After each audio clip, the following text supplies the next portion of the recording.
have many lucky do's come you like. Farewell, friend of the Grummles.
Hello? How do I make myself bigger? Whee! How are we all doing today? My model is being silly. Why are you always being silly, model? I can't believe it. Every single time. Every time I start my stream, my model's like, I'm gonna look this way. And it's like, no, I want you to look that way, my friend. The time of the elves will soon start. Well, I wish it was the time that the horde would start, but hey. I guess beggars can't be choosers.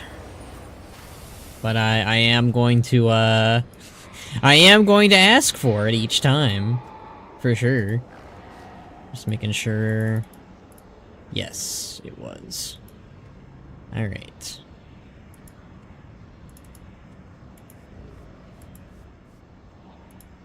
Okay.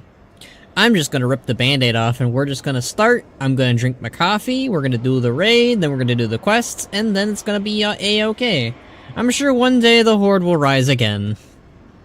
Hopefully soon. Hopefully sooner than I have to wait for. I've been waiting for the horde to rise again since Battle for Azeroth.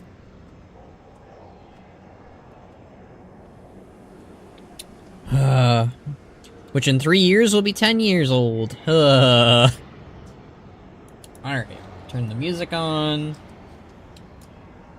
Start recording. Alright. Walk your own path.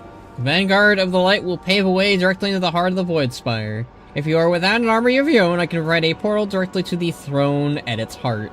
This guy is kind of OP, we should bring him on every mission. Yeah. It's what we need to do.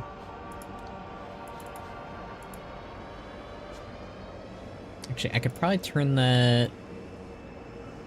Yeah, that's a good middle ground. Give us Horde glory, I concur. Oh. Moxie wants to leave, I have to let him leave. Alright, there we go. Enter the Void Spire story mode. Is to be won. Alright, let's see this, cluster, fall apart. Let's see how bad it actually is. Oh, Alaria. If I had known you would all simply kill each other, I wouldn't have gone through all this effort. Hi, Zally. But perhaps I shouldn't be surprised. Not after Turallion cut open your own son. Enough! I'll rip out your tongue, Xal'atath! Mother, wait! We can't let her face Xal'atath alone! Umbric, bring everyone up there! Okay. Just jumping right in, I guess. I mean... Alright, so the Army of the Light leaders kind of went AWOL here. I already kind of knew that, but still.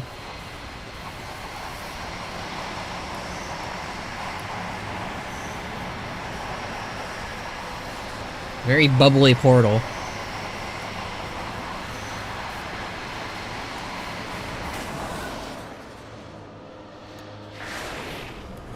This may feel a little uncomfortable. As long as we don't go through that. We must make haste. Xal'atath is using Alaria's rage and pain to erode her mastery over the void. Oh, that's never good. After what happened with Turallion and Nerator, I can see how Alaria would struggle to maintain control. I doubt I'd be able to if it were me. I mean, it leads into the whole thing about how the, how often... Hilaria! How touching. Your family has come to say goodbye. Ah, and my favorite champions as well. I was afraid you might miss this. What are you doing to her? Keeping my promise, of course. Taking everything she loves. Leaving her with nothing but the void. That's just rude. No! Yeah, just all three of you charge in, that'll go well. I can't move! You are about to bear witness to a moment eons in the making. And she holds the key. But enough preamble. Let the festivities begin. I mean, I'll give her one thing. She has presence and she does a very good job, of puppeteering everything and making a good show out of it. I'll give her that. I'll give Xal'atath that. But, yeah, I was gonna say, like, this leads into the whole thing where it's like, every single time you wield the Void, eventually it leads to corruption. It is never not gone that way, so I'm curious if we're ever going to see... I think Umbric is, like, the only lore character I can think of who hasn't gone on a corruption arc just yet. So, maybe that'll happen in Midnight, maybe it won't. We'll see. It's bad I kind of want it to. Not to kill him or anything, just to, like, you know, like, just nod and go, yeah.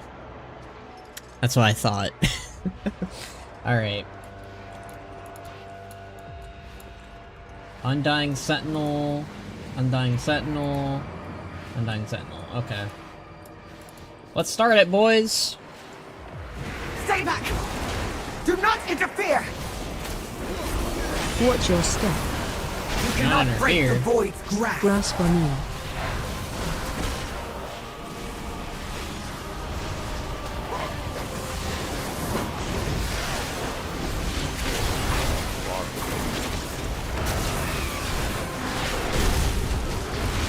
Watch your step.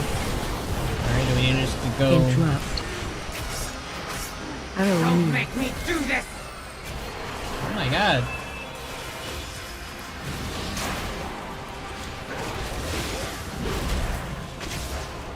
Guys, The focus. burden is more than you can bear. Grasp on you. Focus on Watch your that. step. Interrupt.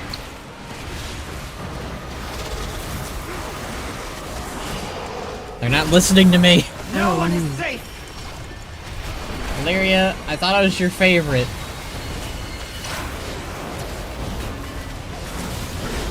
Watch your step. Interrupt. And the interrupts doesn't work. Maybe I need to point the arrow at him? I don't know. You cannot break the Void's grasp! Grasp on you. No Arrow one is knee. safe! Watch your step. Kind of reminds me of the Gul'dan platform. Maybe that's intentional. Whoa! I don't think so, buddy.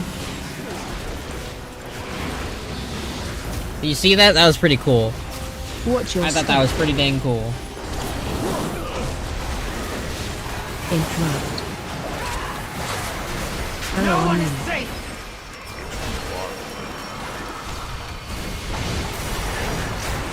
The burden Aha. is more than you can bear! Grasp on you. Oh my god. Watch your step. Get out of here, you LUA. No one likes you. You ruin everything.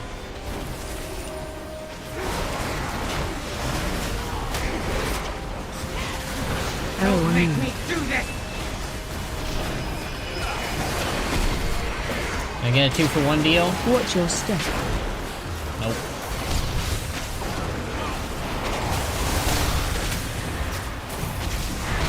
You cannot break the Void's grasp! Grasp on you. I'm about to do it, kinda.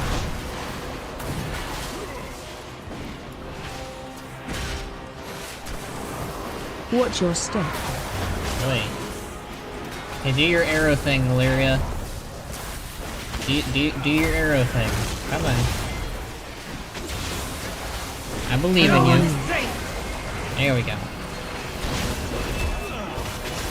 Do it, Illyria. The voices! The power! I can't contain it! Fight it, Mother! You're stronger than the Void! She can't hear us. Ooh. Enough posturing, Alaria. It's time to embrace what you truly are.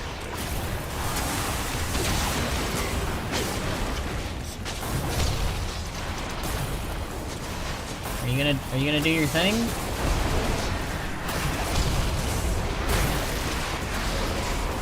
Oh god. Trust no one. Oh, that's just rude! Okay, so I gotta stay out of the black hole. And I gotta pull... I gotta drop the arrows on the Voidwalker dudes. Okay.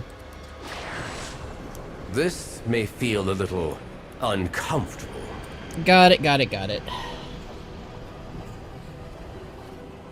We must make haste. Xal'atath is using Ilaria's rage and pain to erode her mastery over the void. I mean, this is less the raids, After what happened with work, Turali it's and more Nerator, my work. I can see Really? how Ilaria would struggle to maintain control. I doubt I'd be able to if it were me. Still, should Xal'atath succeed and Illyria loses her grip on the Dark Nara within her, I fear all may be lost. That wasn't recorded. Interesting. Alright, let's try this again, friends.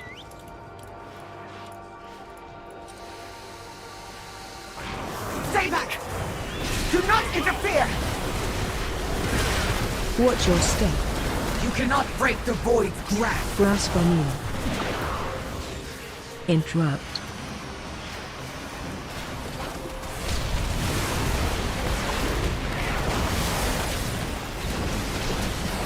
Come on, shoot your arrow. I'm gonna do it in a little bit. Alright. Watch your step. No Arrow one on is you. safe! Interrupt. Hell yeah. Demir is The up. burden is more than you can Not very bear. Demir of you.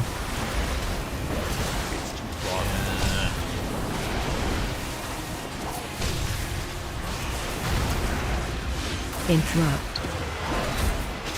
No Arrow one on is you. safe! Yeah, do it.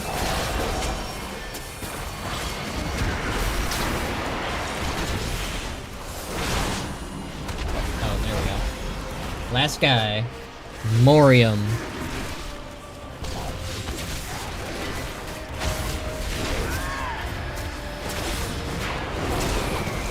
Ooh, I did it again. I did that one Burden is more accidentally. than you can bear. Blasphemy. Arrow Don't on make you. me do this!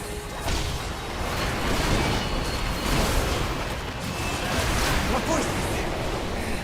The power! Alright, everyone stay away from Illyria.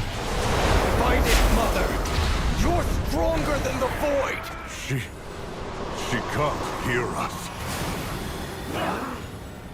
Enough posturing, Ilaria. It's time to embrace what you truly are. Alright, well, I don't want to get sucked into that.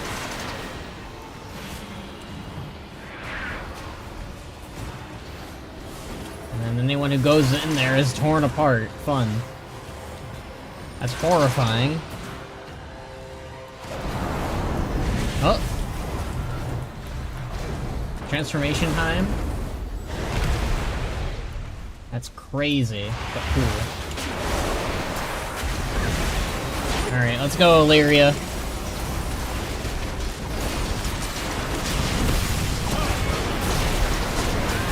We fightin'.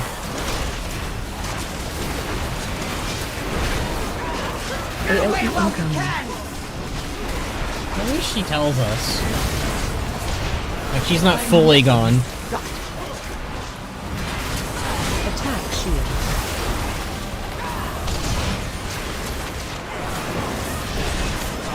Rip Simulacrum.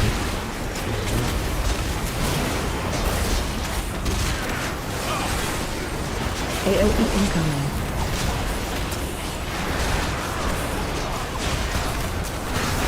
Blasphemy.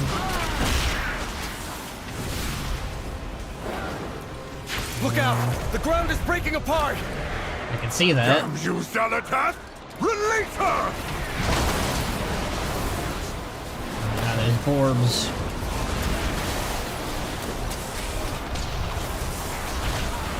Is she doing her thing again?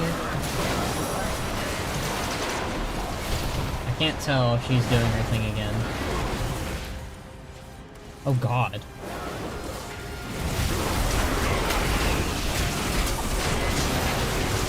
You know, if Illyria could do this all along, could she just rip apart the Void Spire? Line of fight. The burden is more than you can bear. Blasphemy.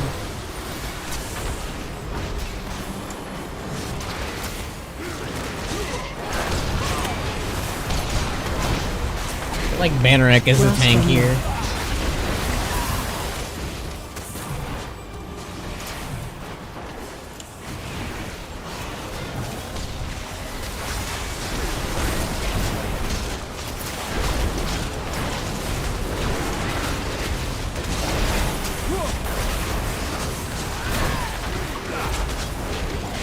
He's almost down. Blasphemy. I'm trying to, if I'm being honest with you, Illyria.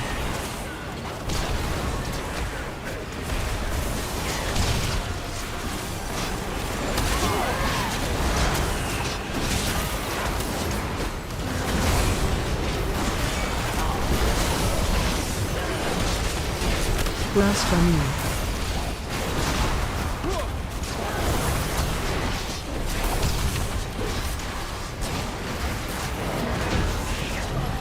We did it! Must be stopped.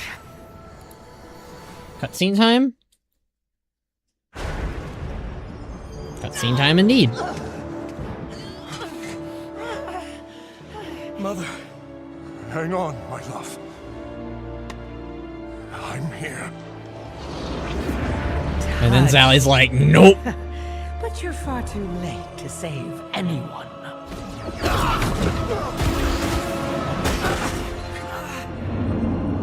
And now, the moment of truth. I'll die before I serve you. Serve me?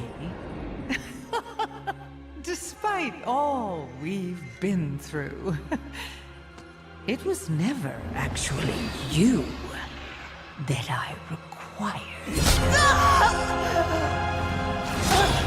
Ow.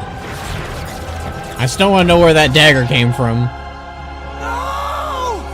Like, how'd you get that back? At last. Beautiful.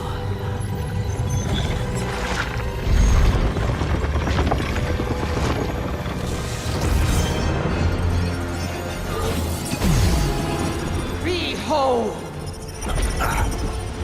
The dark well opens! That's never good.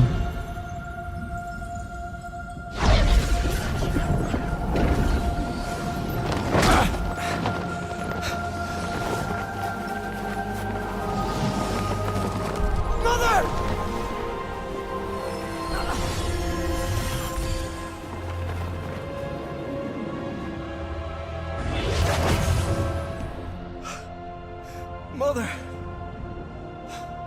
Father. That's rough, buddy. But we've lost them all. We've lost everything. That's majorly rough, buddy. Yeah, we got teleport. Okay, yeah, I was wondering about this. We all got teleported to, Silverman City. And everything is effed up. The music is really sad, too. I think it's the Erator theme, well. Is he crying? I mean, you know, in fairness, this is fair that he's crying. I have much to teach you. The tether worked, but we've lost them all. What just happened? Oh, can you just watch the cinematic again? Okay, I was kind of hoping it'd be something else, but okay.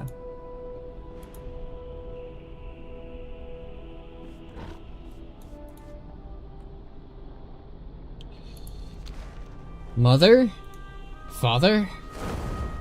I'll just take that one. We need you in the fight, champion. All those people, our army, our heroes, our leaders, gone. We are exposed here. Umbrecht's tether saved us, but we need to ensure we survive this. Report to Lorthamar and tell him what transpired in the Void Spire. I will get Umbrecht to safety and learn what I can here.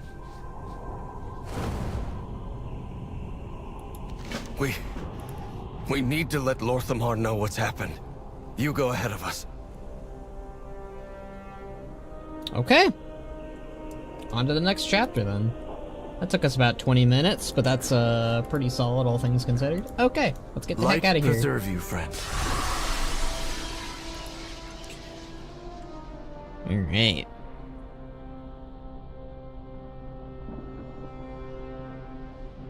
Yeah, I'm very curious to see where Turalyon and Illyria ended up. My best guess is the core way. Power pouring out of the Sunwell.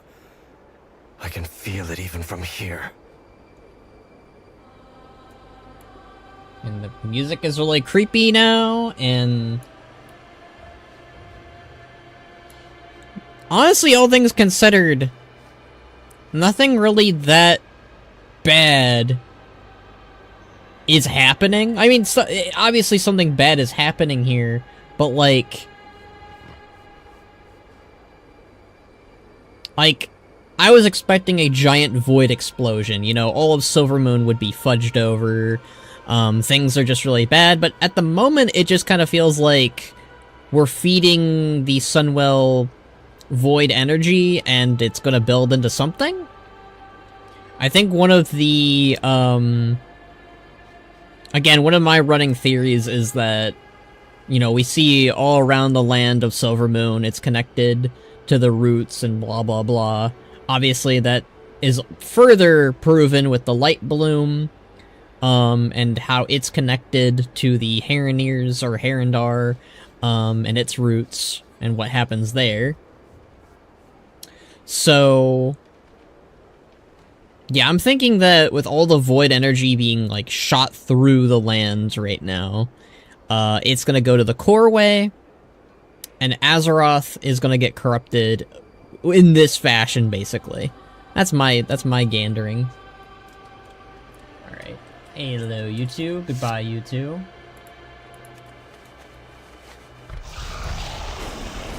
Everything is all messed up. Everything is all nasty. It's all one big, nasty, purple nurple.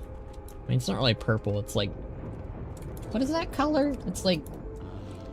I don't know what to describe that as. Oh, hi Romoth, hi Leodrin, hi Umbric, hi Erator.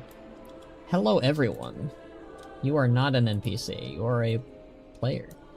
What would you ask of me? Welcome to Silvermoon. Okay, so they have nothing to say. I'm gonna reload my UI outsiders interfere. real quick. Benric is literally an outsider, Romoth. I don't know what to tell you there. I greet you on behalf of Silver. This is a dark day. I'm deploying my scouts to learn more of what is transpiring in the world, while we use our remaining forces to defend Silvermoon City. Be ready, champion. We will have need of you soon. Our strength lies in our... The Sunwell, no! The Darkwell is overrun. Void spawn creatures swarm the regions where our greatest champions of the light held their ground to the very last.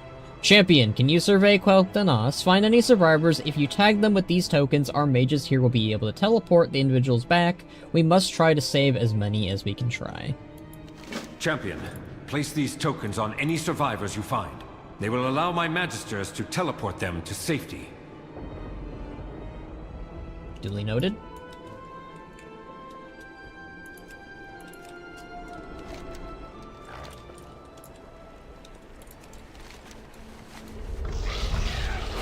Alright, let's go save some survivors. Everything is all wrong. Everything is bad. Everything is messed up. Everything is sad. Ooh.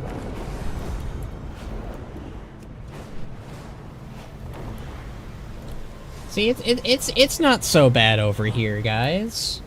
It's only a little bit. It's only a little bit nasty. Yeah, there's void entities everywhere now. Well, that makes sense.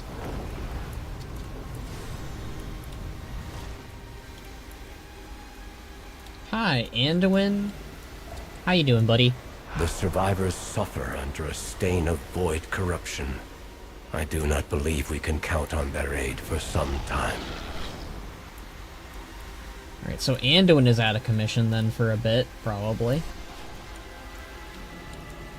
Alright, Talia. Save her. You need to find Prophet Velen.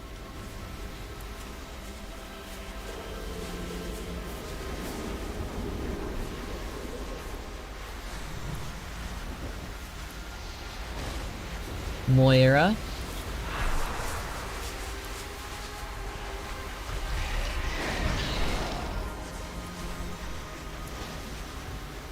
Kalia Manethel. I never noticed this building before. What the heck? Oh, hello.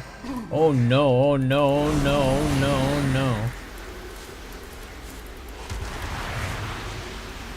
I just want to look inside.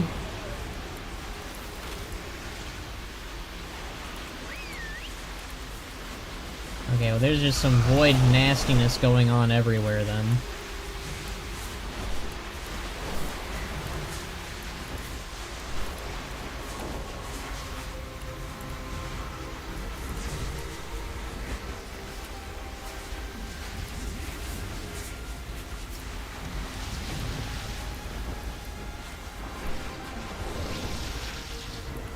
I'm just getting shot with the void everywhere. That is so rude. Alright, Prophet Velen, there's my guy. The Sunwell corrupted. The Vanguard swept away as if they were nothing. How will we survive this? That is a very good question that I do not have an answer for, if I'm being honest, Romoth.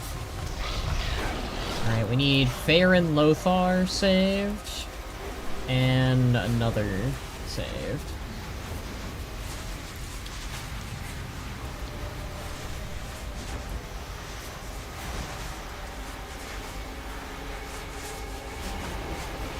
Is the Darkwell a foothold for Xal'atath? Will her devouring host spill out to corrupt all of Azeroth? I mean, that makes sense, right? That's like the most logical turn. Alright, Tahu Sagewinds.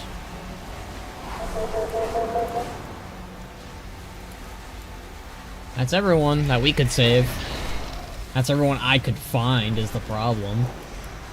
I know there's some people questioning whether or not how many are actually dead and how many actually survive, but I think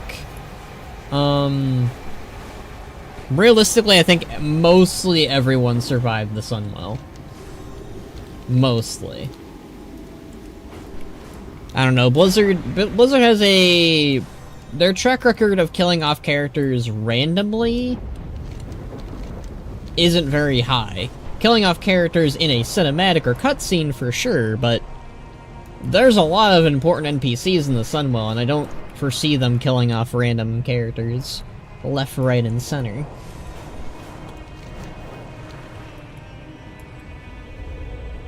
Alright. I have returned. People are kind of dying and not doing so great, but, you know.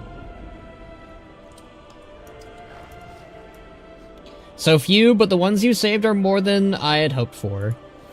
We need to assault the Darkwell and take it back from Xal'atath. With what army, Erator? The Vanguard is gone. The Horde? Then we will find an army. Xal'atath's devouring host will not stay in Quel'thelas forever. All of Azeroth is in danger. Oh hey, it's Halderon. He showed up. Be honest with how bored I am Alliance. If it wasn't for my guild and RP stuff, a few characters attached to friends, mostly attachment and friends, I turned to the dark side to be Horde as I love Volpera. Okay, we're not really the dark side. We're the fun side. I would not describe the Horde as the dark side, okay? We have not been the dark side for a hot minute now. Most of our characters are heroes. Most of our guys and leaders are good guys. We had a few bad eggs every now and then, but you know. One army? What about the Horde? Exactly. I think that's what everyone is screaming that I'm friends with. At least on the tweeters and blue skies. The Sunwell must be protected. Erator's plan is ambitious. And foolish. Yes, we need help, but there has to be standing armies out there who can be relied on. The Kaldari, they loathe us. Even if they supposedly agreed, how can we not expect them to seek revenge for their last world tree? Fair. The Rendori, they have proven some use, but can we really trust them? Do we have a choice? The Quel'thelas, those traitors massacred our people in Dalaran. Thank goodness they're not ignoring that. I never thought I would see the day when I wish we could just throw orcs at a problem. Ramoth has a very good reasoning right here. Yeah, I actually don't know, why we just don't do that. Well, as an Alliance main was a joke, but still I want to play Horde. You should totally play Horde then. We build our future upon the backbone of tradition. What remains of my Farstars stand ready. They are holding the Devouring Host at bay for now, but the enemy has not pressed to their advantage. What could they be doing with the Dark Well? With perseverance... Yeah, that is the big question mark. Like, here is Xal'atath, like, she could probably take all of Quel'thelas, Zul'aman, Harandar. She already has the Voidstorm, technically speaking. It's a real head scratcher here of what the heck even is the Darkwell supposed to do, and that's why I think my theory is that it's basically spoon feeding Azeroth with corruption, and is basically aligning that bridge to finally, you know, get what Xal'atath wants, and, you know, for the Last Titan story to make sense. We already know we're gonna make a one giant oops in Midnight, and Last Titan's gonna happen. My pally looking at Ramoth. No Alliance, but, that's a D move. Might be Horde, but orcs aren't entirely mindless. Almost B slap ya. If it wasn't for the fact you in your city, I would. I mean, I don't know. I think that what Ramoth was trying to say was he would rather have the orcs over the Night Elves, Quel'thelas, and Void Elves. I think that's just Ramoth. I mean, it's not the nicest way of saying it for sure, but I think Ramoth is literally just saying, I'd much rather have the orcs here right now, which, hey. Anaria Shala. The Sunwell is gone. Where it once emanated hope and conviction, this Darkwell only drains and consumes. I can feel it at the edge of my senses at all times. I don't know if we can restore the Sunwell again, not like we did before. I can feel the scar, the hole where it used to be. But this much is certain, we must break the Darkwell before it cracks our world from the inside out. Remain vigilant. The Sun Reavers. I will not stand for Erator's plan. That boy should know better. He remembers when the Quel'thelas slew my people in Dalaran without quarter or due process. True. The races have not forgotten or forgiven, but the races have forgotten or forgiven, but the Sunreavers have not. If he thinks to bring those traitors to our gates, I will ensure they answer for their crimes. I mean, Aethys isn't wrong here. It is important we use our power wisely. I kind of agree with Aethys too. I proudly serve as Regent Lord. Champion, your continued aid through these dark times means more to me than anything I can put into words. It is an honor to fight by your side. What I do for Quel'thelas. Alright, don't kill Orthamar off, thank you. We embrace power. Ah, Benarek. We do not fear It is nice to see a face around this table that's, scowling less. They tolerate me within the city once again, but mark my words, any moment now Ramoth will try one of his specialty blank missiles again. You see, he combined blank and arcane missiles together as a lesson to anyone foolish enough to challenge him to a mage's duel back in the day. He doesn't like to admit it, but I was the one who taught him to layer an invisibility spell onto the missiles so you don't see them coming. At any rate, Lorthamar has given me permission to be here, and I am basking in the discomfort of others that my mere presence creates. Be open to possibilities. Okay. We must retake the Darkwell and defeat Laura before the world is torn asunder. We'll need an army, no, many armies, so get the Horde. Still, there has been much blood spilt among the elves, vendettas that go far and strike deep. Hold on to hope, Benarek. It is all we have left. I will salute you back, friend. Alright, let's discuss the plan in full. We must Xal'atath won the Battle of the Voidspire, but all is not lost. We can still fight. The problem isn't just retaking the Isle of Quel'thelas. We have to cleanse the corrupted Darkwell. We need military might and magical expertise. I Horde? propose we call upon the other elven people for aid, and not just those from Quel'thelas. We should send a diplomatic mission to Bel-Ameth and entreat the Night Elves for their aid. They will extract a price. They often And do. we invite the High Elves and the Silver Covenant to join our efforts. Those butchers will not set foot inside our city. You are wrong about them. Of all the peoples of Azeroth, the elves understand the threat of the Darkwell. If we are to survive, we must put aside past battles. We must contact the other elven people. I will send a message to Suramar to rally our armies. Chief Oh, Telemancer hi, Oculus Thalarysra. is at your disposal for transport. To Bel-Ameth, then. Eretor, seek out your aunt. We will accept aid from anyone that would fight against Xal'atath and her devouring host.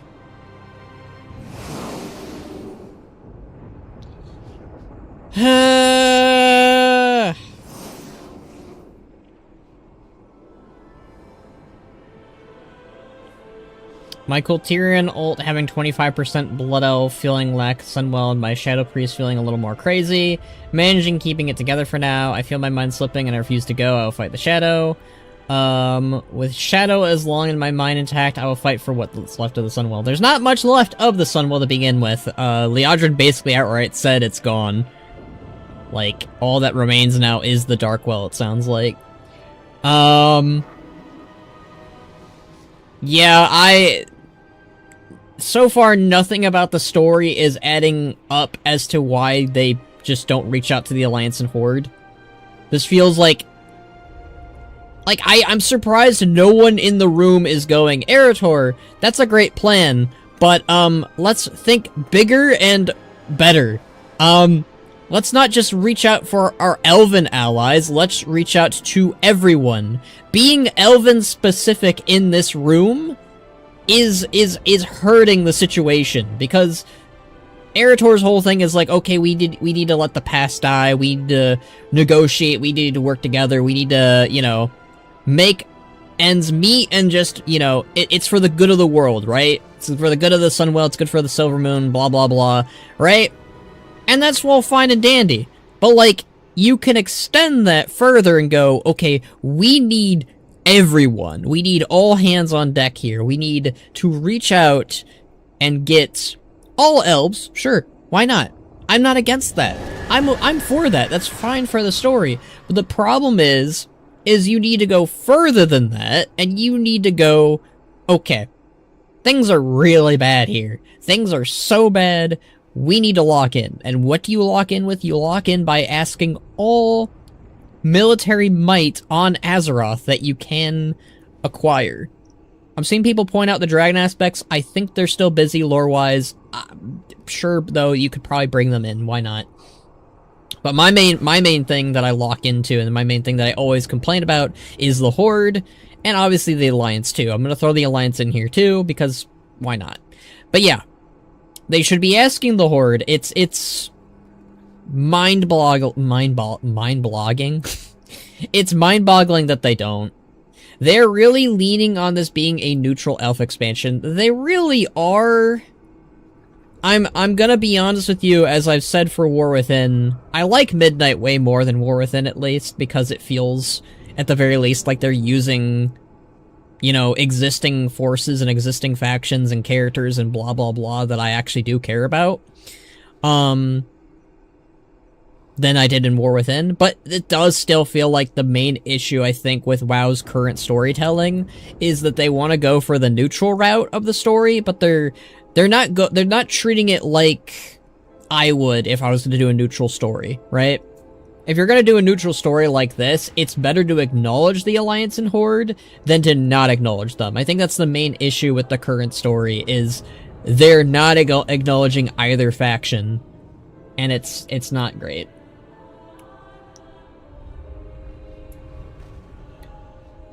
If asked, the Drekthir probably help, especially bring up some magic corrupted, that corrupted Deathwing.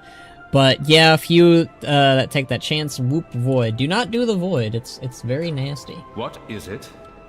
Okay, I read About your this. work? All Read DL that. Shalom. Still we Alright. stand.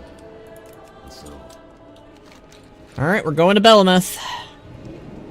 Why my Drekthir is there in character despite being tied to time dragons, but still healing wounds and fighting back. It's gotten so bad that even the infinite is half helping. Again, there's some really good storytelling that they could do here, where it's like, everyone shows up. Every military might on Azeroth shows up to help the Blood Elves, and that would be a very good story. But, no, we're just relying on the elves. I think that, I'm trying to wrap my head around how to make this story work, and I feel like the best way of doing it is that the elves are the first to show up. And you have everyone else show up later on in the story, or something. I don't know. How's it going, What is our Oculus? destination?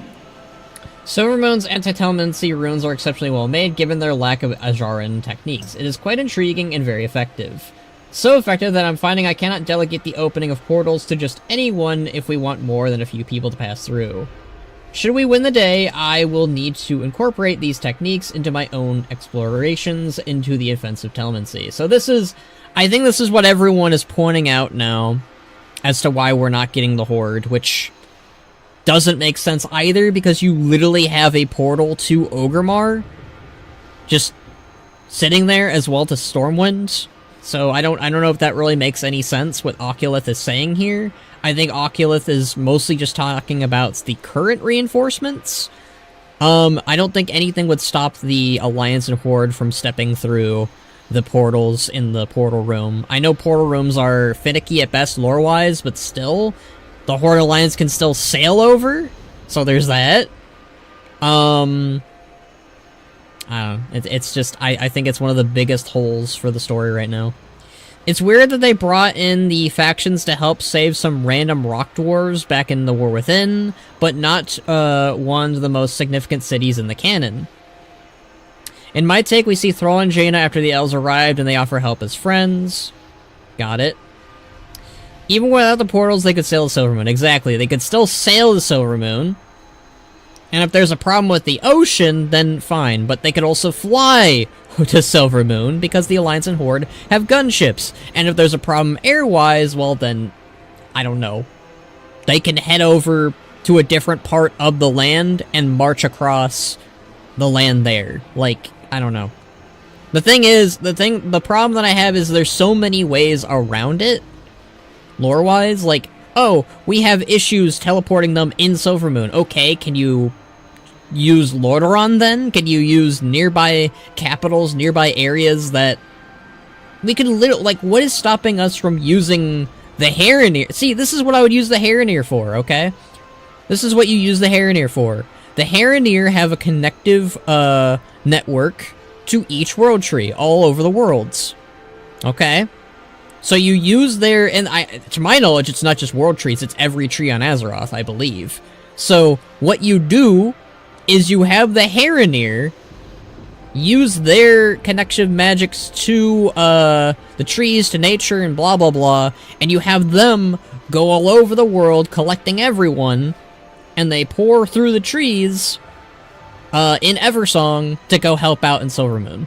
If that is, like, if this is where we're at, where for some reason everything is not working right, then you use the Harrenir because they're the only things that's working right now, I guess. I don't know. It would give the Harrenir something to do in the story besides sit and twiddle their thumbs.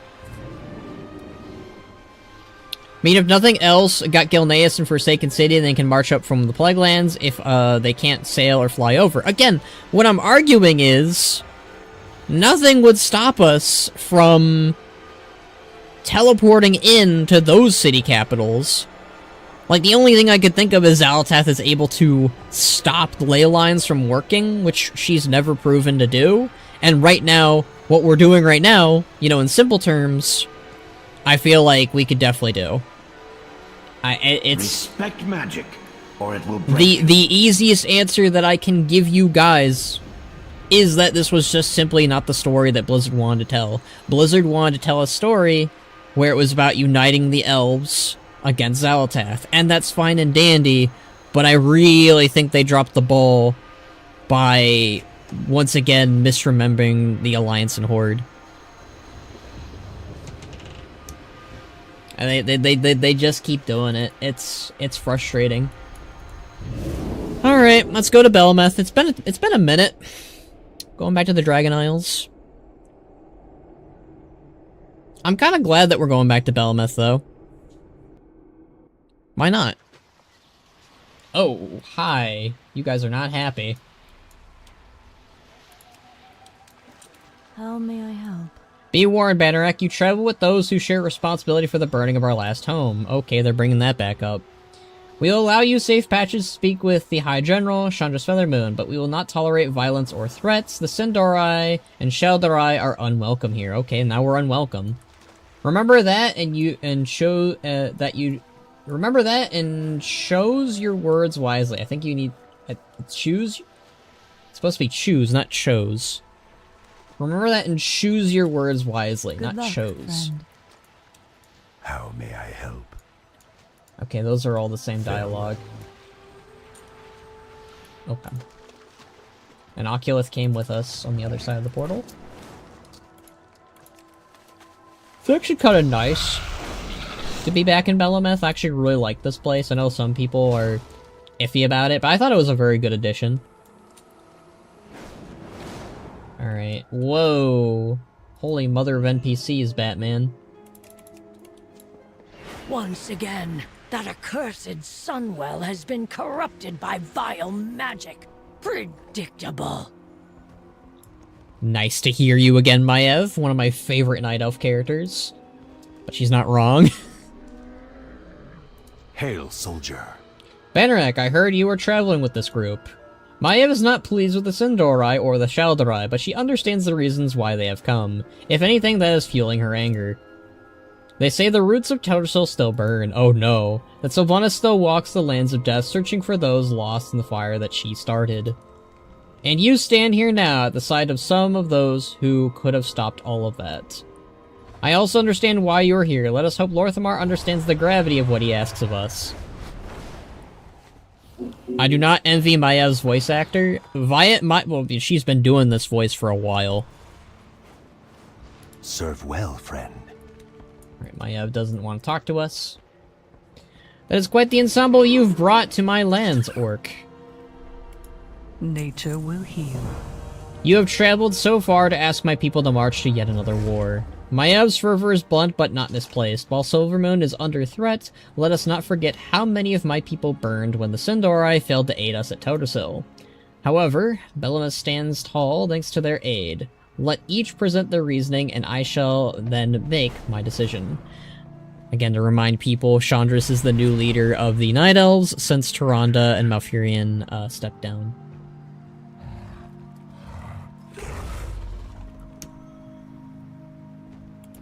What has befallen the people in Silvermoon? Tell me of the doom that threatens you. Why does... Okay. This is my other gripe. Why is the rest of the world, like, not know about what's transpiring with the Voidstorm? Like, usually... Okay, this is, I think, I swear, the first time, lore-wise, where a world threat, like the Voidstorm, like Xal'atath, is not treated like a world threat. It's treated like an isolated threat, which is weird. Like, the people of Hammerfall, like Eitrig and, Desco are like, what's happening? Is the world at threat again? And then over here in Belemeth, it's the same thing. And it's like, I don't know, it's very weird that we're treating Xal'atath's, Void Invasion in Quel'thelas as not a big deal, when it is. It's very strange. Like, that's another one of my gripes, I think, with the overarching story. That's like a very weird decision. I can talk to Thalrithra at least. What news?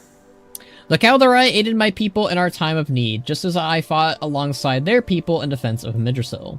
However, the Kaldorei made it very clear to my people we are not friends. There are many reasons we joined the Horde, the Kaldorei being one of them. Moonlight watch over you. I'm okay with them saying that again.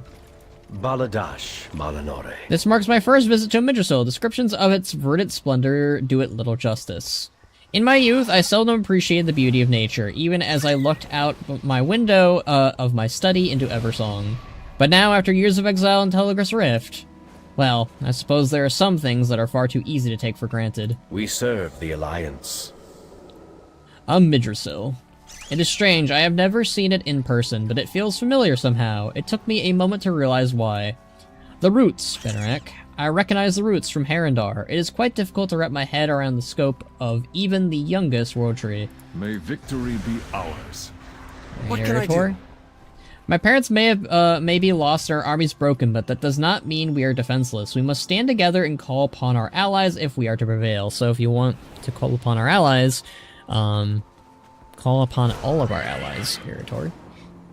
Be alert for opportunities to help. When I last stood here, Belameth was in danger of being consumed in the fires of the Incarnates. It brings me joy to see this place has remained untouched by the evils of the world since that day. Tell Chandras what has happened. The Sunwell has fallen. Xal'atath has twisted its power to the void, creating the Darkwell.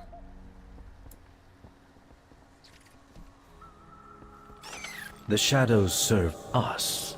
Alright, tell Chandras what happened. This much void energy will soon spill from the Sunwell, corrupting all of Azeroth. It must be stopped. Alright, and then Thalristra? Suramar stands with you. Even now, my people gather their own army to lend to the Sin'dorei. We remember those who aided us in the past. I have heard enough. The Void is a threat to all of Azeroth. You will have our armies. And that's why the Night Elves are the goats as well. I think only the Quel'thelas are gonna be like, no, I'm not doing that.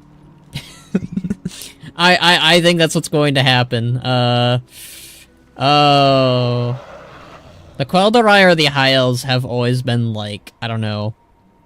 I kind of get their plight, but at the same time, the Purge of Dalaran is like one of the biggest stains of the things they've ever done. Hey guys, hello Dakota. We're just doing the campaign this week. We're rallying all of the elves instead of rallying the Horde and the Alliance, so you know. It is what it is.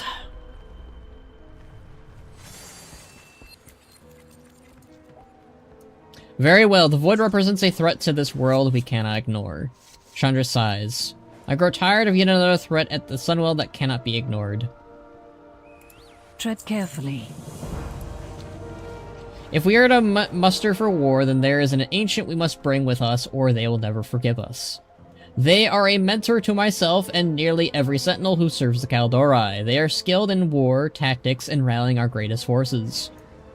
And they fell asleep again. If history is any lesson, they will only awaken with the aid of someone who has known war. Keep your eyes sharp and your footsteps silent. The enemy we face is vast host with many capabilities. We will need to match their strength and versatility on the battlefield. To that end, I ask that you seek our elder, Verdant Bark, an ancient protector who has long kept our people safe in times of war. They are stubborn and may require you to entice them in some fashion, but their Grove Keeper will know best how to do so. Consider it done. While forces gather, I would like you to have the honor of awakening our ancients. There is a particular ancient of lore we'll need awakened. They are a master of magic, a teacher of our druids, and a force that has walked alongside us across many battlefields. Find their Grove Keeper to learn what is needed to wake the ancient. Champion, please aid Maiev with awakening the ancients and preparing them for war. Oh, we get to work with Maiev? This is my type of show, man. At the very least, we're starting out strong, okay? Like, as much as I have a gripe, and I do have a gripe, with the whole, like, let's help out, you know, by helping out the Blood Elves, let's get every elf or whatever. Yes, I do think that it needs to be more than just that, but, again, I am down for this concept of rallying the elves, and getting, like, the characters and leaders of the elves to help us out, because I love Maiev, and I love the Nightborn. Elves The funniest, I think the funniest thing about elves in general, blood elves are not my favorite elves. They are not. It's the Nightborn and the Night Elves. Those two are my favorite particular elves, actually. I like the blood elves to a degree. Like, they're fine, they're dandy, like, they are cool. But I've always just preferred the Night Elves since Warcraft 3. And the Nightborn, I've liked them since Legion. They were the best part. They were the best addition to Legion. And the fact that they joined the Horde was like a double whammy of good. Alright, let me do this. Alright, let's go help out our good old friend Maiev. Hi! Hey, it's Hamul. Does he have anything new to say to us? Always temper your strength with wisdom. Okay, nothing new from him. Yeah, no, okay, because I liked Dragonflight a lot, I feel like it's weirdly nostalgic that we're back here. When, one of the things that I often reflect on why I think I like Dragonflight so much is, it was the last expansion. I was in my old home, and, I often miss my old house. So, whenever I get to, like, go back to the Dragonflight zones, I don't know what it is, but, like, my brain just gets wired, and it makes me think of my, my former house.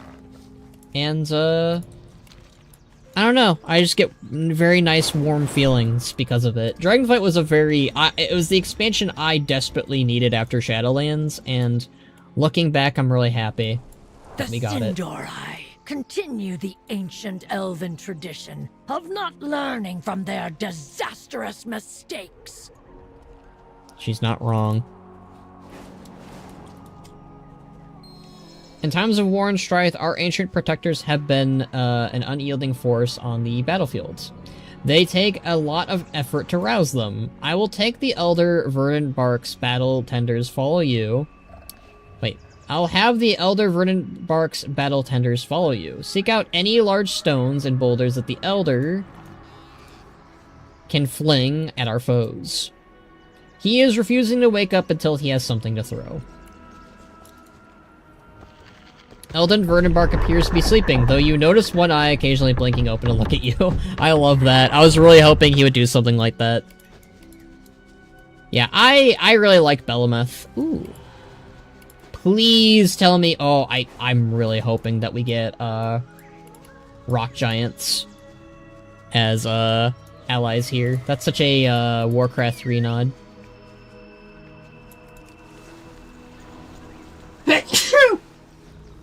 Ugh.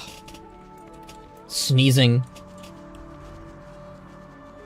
Honestly, again, I think the rallying of the elves is a cool idea. Like, this is a good idea on principle. I think, like I said, I think the way that I would have written the story is that the Alliance and Horde are coming, but again, the elves are the first that they reach out to, or the first to arrive, while the Alliance and Horde have to go by ship, and they arrive late, but they stay, and you use that, story development for later. Or you could just have the Horde and Alliance be late arrivals to help out in the March of Quel'thelas, like make that a big old cutscene and make Xal'atath go like, no, you weren't supposed to be here. I don't know.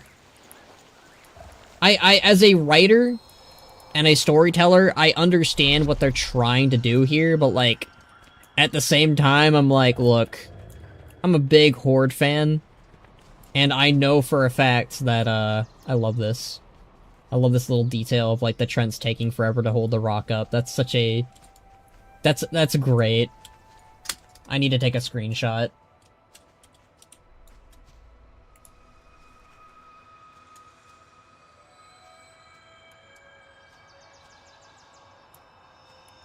Alright.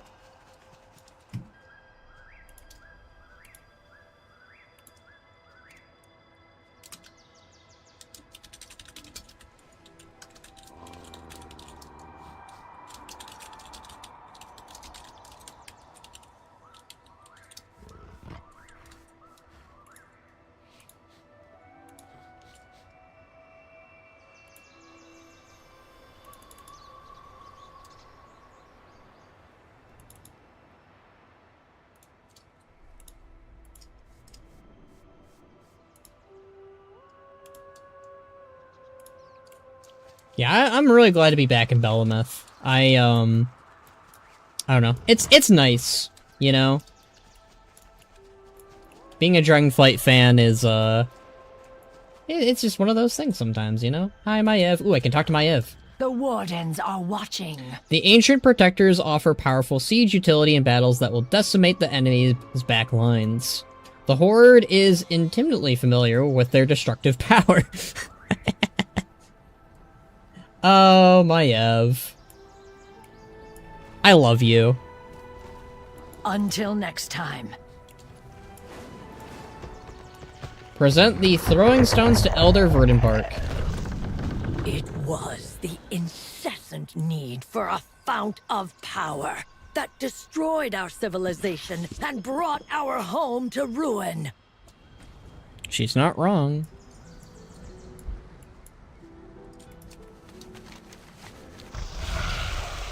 Alright, let's go to our next ancient with Maiev.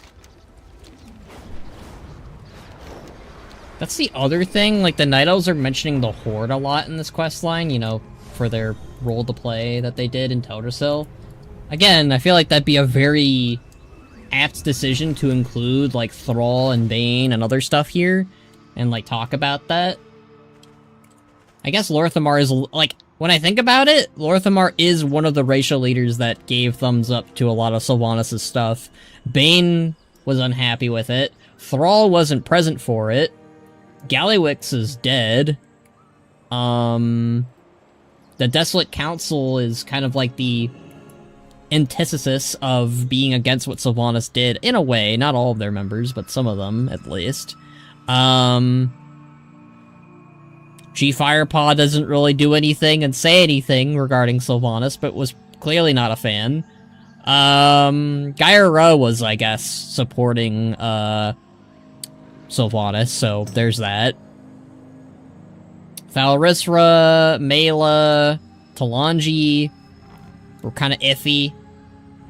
Meanwhile, my Volpera warlock, who became undead because the void entity possessed his body, was killed. Meanwhile, my Volpera Death Knight remembers what the void did to his family and brother as a Death Knight. Hold the line!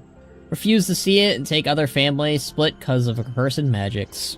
I'm hoping the reason the factions are prevalent is that something big is going to happen between the factions later in the expansion. Me too, big idea. They did... Okay. There is always a silver lining. They said that they wanted to,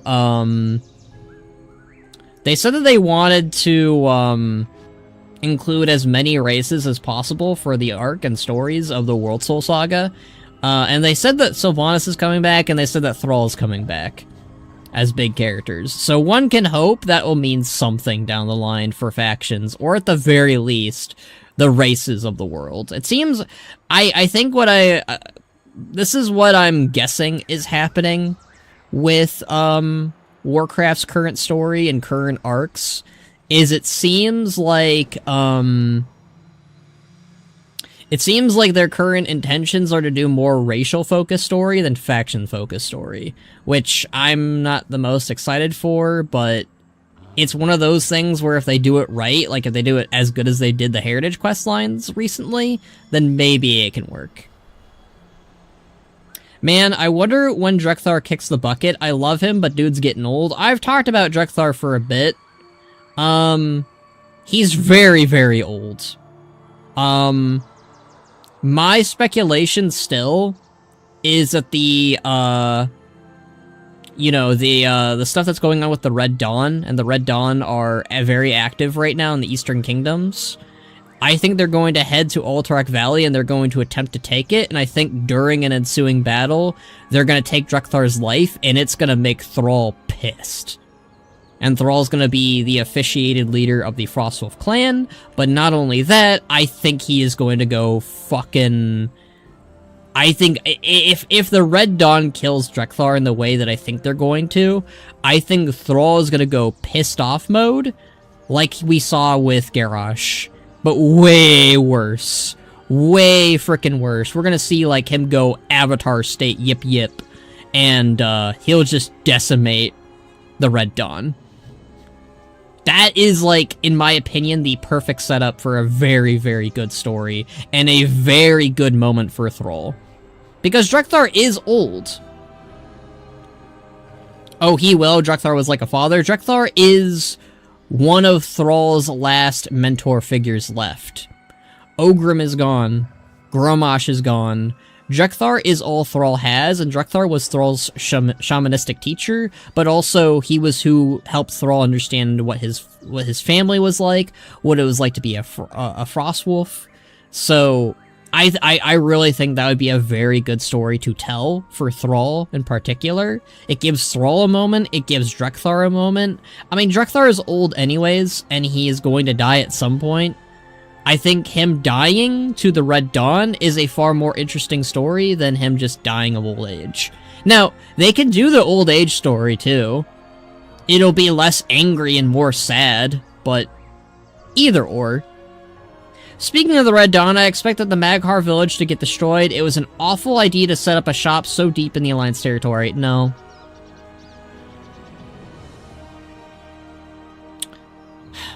Okay, big idea. We need to talk. Hammerfall has existed and has been in Arathi Highlands way longer than the Maghar, alright? That base has been established and has stood the test of time many times over. You even have the Sunwalkers over there now. They're not touching Hammerfall. The Alliance is not going to in fact, the Alliance is helping out defend Hammerfall. In my opinion, the big idea, the Red Dawn are done in terms of Arathi, Hammerfall, Stromgarde. They're no longer operating there. They've been given the boot there. So no, Hammerfall isn't going to get destroyed. I disagree heavily with that.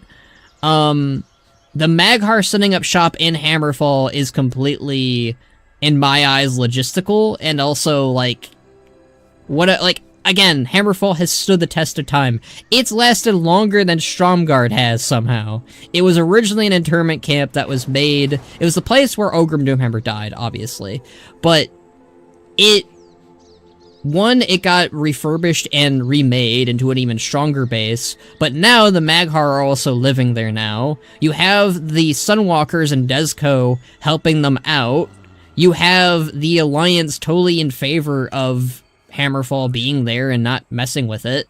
You also have the Korkron who were there for a while. I don't know if they're still there. I think they left it technically. But while Hammerfall has gone through the ringer, I do not think it is it's getting destroyed ever, especially by the Red Dawn. The Red Dawn are done. They've been given the boot from that land. I think that the Red Dawn will be elsewhere for sure. That's why I think they're going to Alterac next, because their leader, the leader of the Arathi Syndicate, she seemed very vocal about how she wants to retake her land. And she says that she's like, you know, that's Alterac, basically. The Great Elder Branch rests. The growing darkness in Silvermoon has enraged many wisps. They will be willing to aid us in the awakening of this ancient. Take the banner and rally the wisps of the low lands to war. Gather and bring them here, and they shall awaken the ancient as they did in the war long past. Simply get near any of the angry wisps of the region, and they will follow you. They should even keep up with your mount.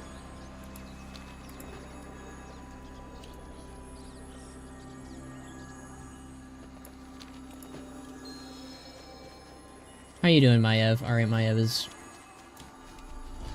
not in talking terms right now. Yeah, my Volpera Warlock, who's undead probably, who normally is more of an Affliction Warlock, probably try summoning an army of demons to help defend the Sunwell as much as he can, well, as many as he can control. My Death Knight's calling upon the ghosts to help. The Alliance to defend Hammerfall for now, but as soon as the factions start to fight, it's going to be a target. Doesn't help that Stromgarde is reclaiming more of their territory. I don't think the Alliance and Horde are going to come to blows in Arathi. For a few reasons. One, Trollbane is back in charge of Stromgarde, and he's best buddies with Eitrig. Those two are very much on good terms. I can't see Trollbane being like, oh yes, the Alliance and Horde are at war again. Let me betray everything that I've said to Eitrig and to the Horde and start another war. I don't think that's the play for Arathi, especially, again, the big idea, after reading that short story, right? After reading that short story that we got in War Within, regarding the Alliance and Horde, regarding the Mag'har, regarding the Stromguard, its entire purpose was to show that the peoples of Arathi will come to an understanding, or have come to an understanding, not everyone, obviously, but everyone who didn't come to an understanding joined the Red Dawn, so... I can't see the story being after everything that was said and done regarding that, the big idea is them going to war again. So no, I don't think that the intention or the plan or the goal is to have them go to war again. And if they did go to war again, I don't think they're going to successfully wipe out Hammerfall. Hammerfall, again, as I've mentioned 1,000 times now, has stood the test of time. It's not going anywhere. I don't see the Alliance being able to successfully take it remotely. Meanwhile, my Quel'thelan mage, who's technically a lich, watching this in Outland, trying to figure out how to make a shift Necropolis over to Azeroth to help and to cloak it so Blood Elves not panic. As to be ironic, helping them, they may mistake it as an enemy. I mean, I'd mistake it as an enemy. I'd shoot that shit down. You probably shouldn't bring a Necropolis over to Silvermoon. I mean, even the Death Knights haven't done that. I hope you are right, we shall see. I just... Everything that they've done, the big idea, makes no sense that they would do that.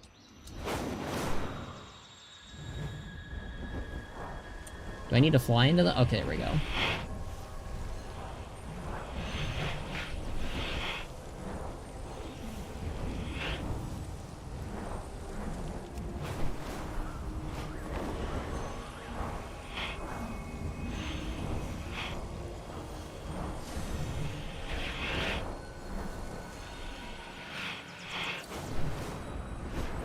Ugh.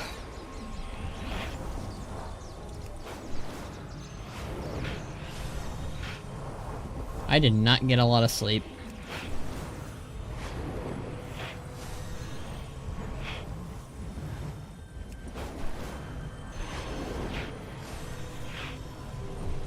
Okay, that's all the wisps.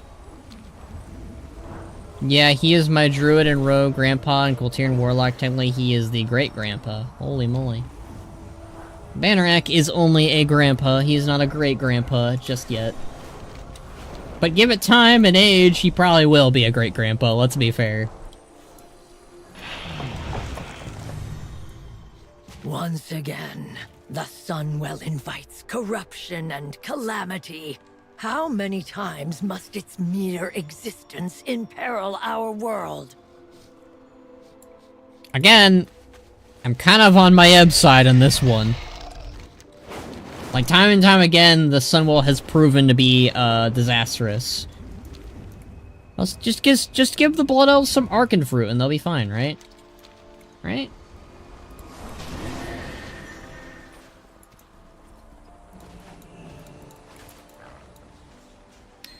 Big, Baobab has fought in many Baobab? That's his name? Really?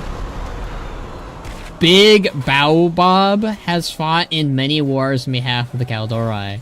After the last battle, he put down roots again. Every single time. Can you, sever the roots? He will not, he will only respect one who has known war to wake him. If John didn't lose his first family, he would be the great-grandpa. Goodness, a few timelines. I see. Alright, we gotta root him out. I'm just destroying his roots. That seems kind of...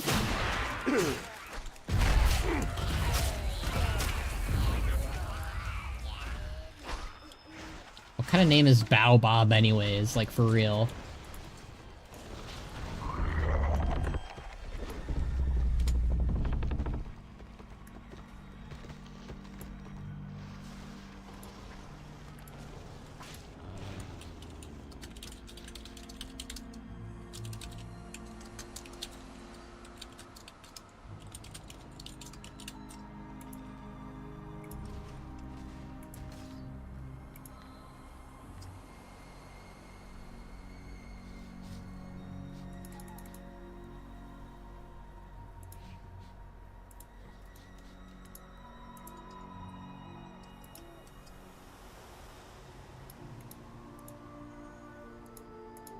was the wrong image almost.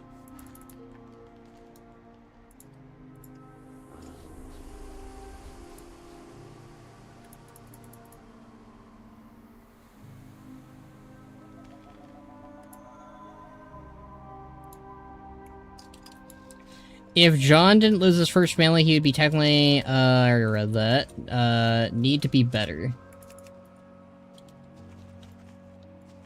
Okay, we need to get the other roots.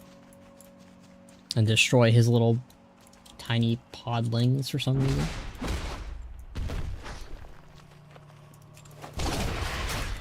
She almost has dirty name, then again, if you wanted to make a dirty joke, I feel it'd be funny.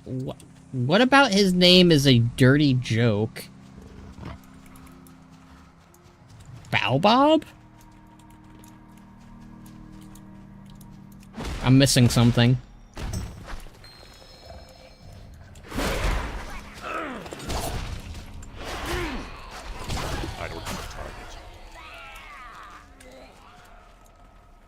Right, more roots to destroy. Oh. That works. Each time the Sunwell comes under attack, the Blood Elves suffer in the aftermath, and yet they cling to it. You know, I've noticed with Maya's voice actress, like, she doesn't need to do the Batman voice for every line, but I feel like she's been doing that for every line. She's like, yeah. I think YouTube blocks one comment, it must have done something. Monkey, you keep doing it. You keep ticking off YouTube. There's certain words that they don't want you saying, and you're saying them. Like, it doesn't even come up on my screen. That's how bad it is. Alright, let's turn this in.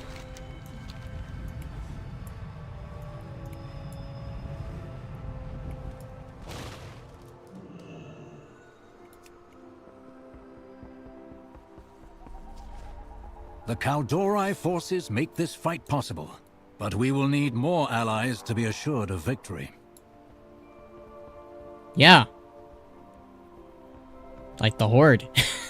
I'm gonna keep saying that. Every single time they mention, this is great, we have you, but we're gonna need more allies if we're going to assure victory. And I'm just gonna keep saying the most obvious one.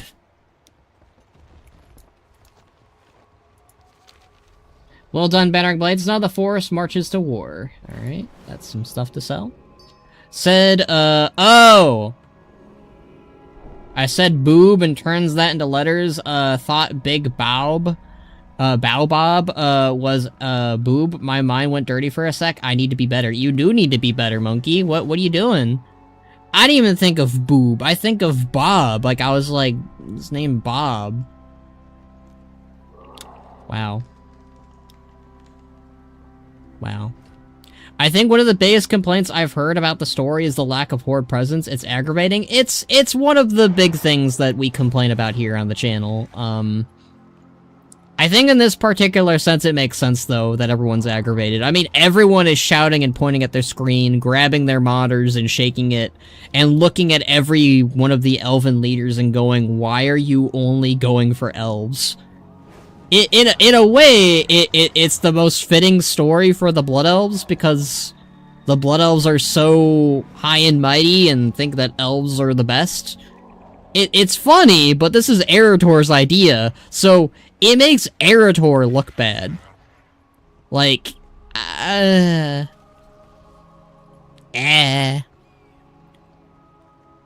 To be fair, when I got Grandpa, who's Marine and father, loves dirty jokes, kind of develop a dirty mind sometimes, I guess. But you can't blame it on them. You gotta do better, monkey. You said it yourself. Goddess, watch over you. Good, an ancient protector is capable of striking foes from afar with their boulders, be they on the ground or flying in the air. Alright. We will find the answers With the ancients by our side, we'll be unstoppable. Alright. That is the Night Elf one done, I think. Benarek, while the Kaldorei are mustering, I could use your help as a witness as I ask another group for aid. We will need the Quel'thelas for what it is to come, no matter how much some of the Sindori will protest. Akuth has agreed to open a portal for the two of us to reach my aunt, Varisa, Windrunner, where she awaits us in Eversong. The Sin'dorei will not come with me, will you? This is going to be awkward no matter what. The conflict between the Blood Elves and the High Elves of the Silver Covenant is still fresh. I foresee problems on both sides. You know what's ironic here? You know what's kind of funny here? I mean, it's funny in an interesting way, funny in a bad way too, but, so, the Night Elves immediately like, yep, let's help. Alright? And, like, they are mentioning Teldrassil, they aren't forgetting about it, but they're also talking about how, yeah, you guys helped us with the Midrassil, it's fine, I guess. You know, like, but it shows that the Night Elves are a little bit more mature, right? I guess? Like, they're willing to, you know, they're letting, you know, the fresher wound, by contrast, you know, lie, right? Then you take a look at the Quel'thelas and the Blood Elves, right? Their bickering is a lot older and not nearly as bad as Teldrassil. Like, the Purge of Dalaran was bad, don't get me wrong.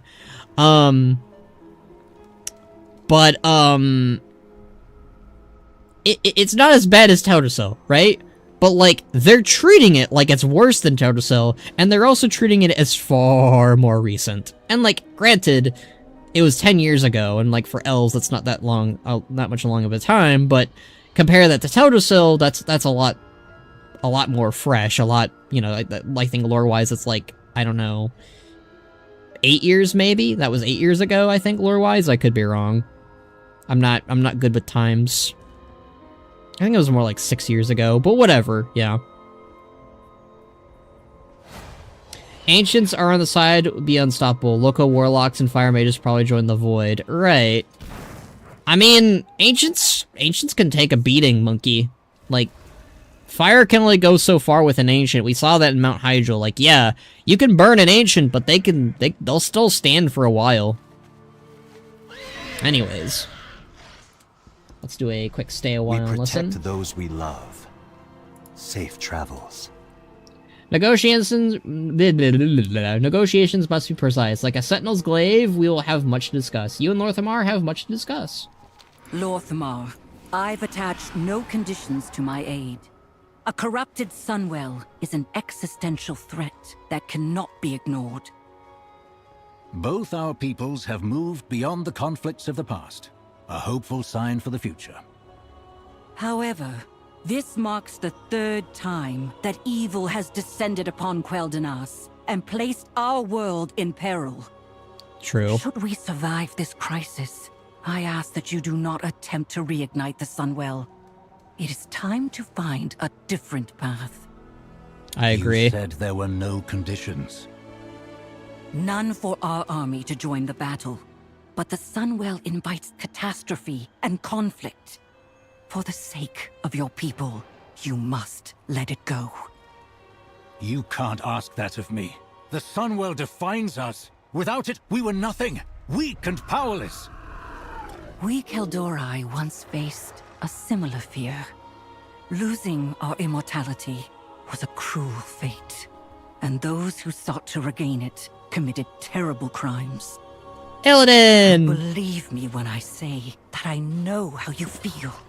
But I also know that your people's resilience far eclipses their reliance on the Sunwell.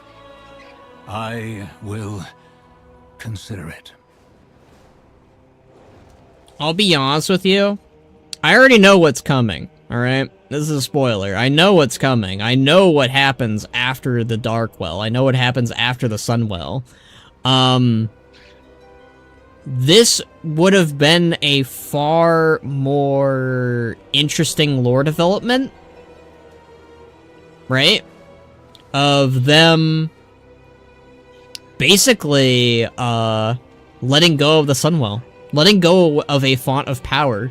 That is a far more compelling and a far more interesting story to take with the Blood Elves. I read up on it, unfortunately. I don't have a... like, the stuff that they're going to be doing is okay. all I'm going to say is that, and like it makes sense for the narrative that they're going for, but I do think that this would have been a far more compelling and a far more interesting lore development because it changes the status quo. Chandras is right, the wells should be destroyed. All these elf wells are nothing but trouble. The only good elf well that we have, there's 2 of them, alright, is the moon wells, which are kind of just, they just heal. They're not really like the same as the sun well or the night well or the dark well or the sun well or whatever.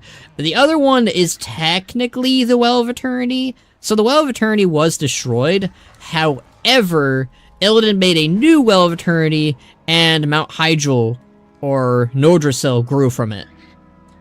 That is like the only lore-wise good well that we have because a world tree sprouted from it, and that world tree is handy-dandy and good.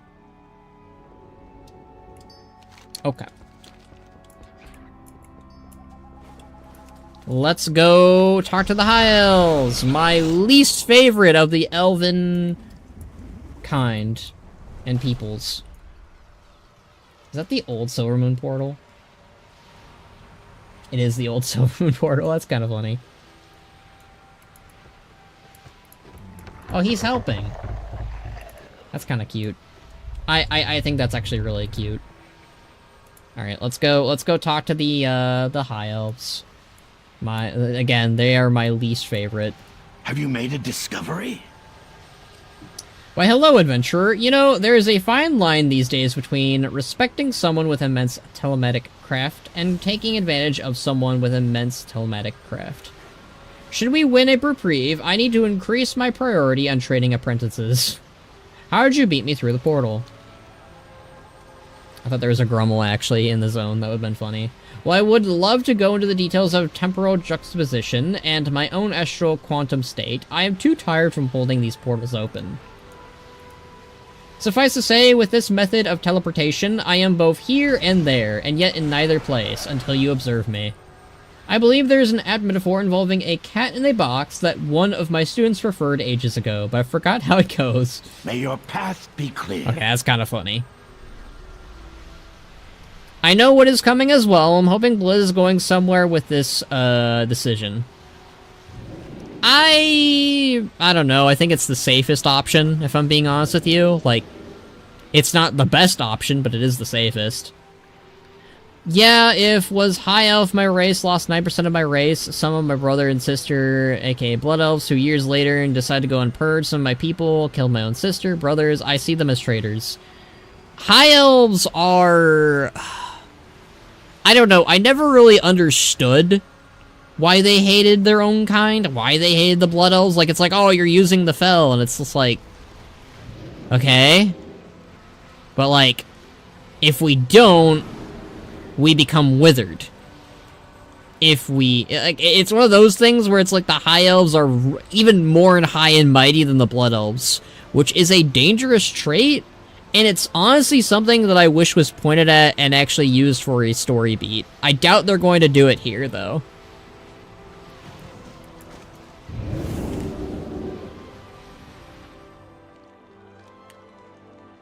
I honestly think that, more likely, if I'm being honest with you, I think that they're gonna be a little bit nicer with the High Elves here. Oh. Well, this is an interesting little area. I do like how the High Elves have their own little subsection in Quel'thelas, like far away from everyone. That's kind of neat. But yeah, I don't know. I think they need to be meaner to the High Elves. Just a bunch of stubborn old elves. Fret not. You did well to bring them together.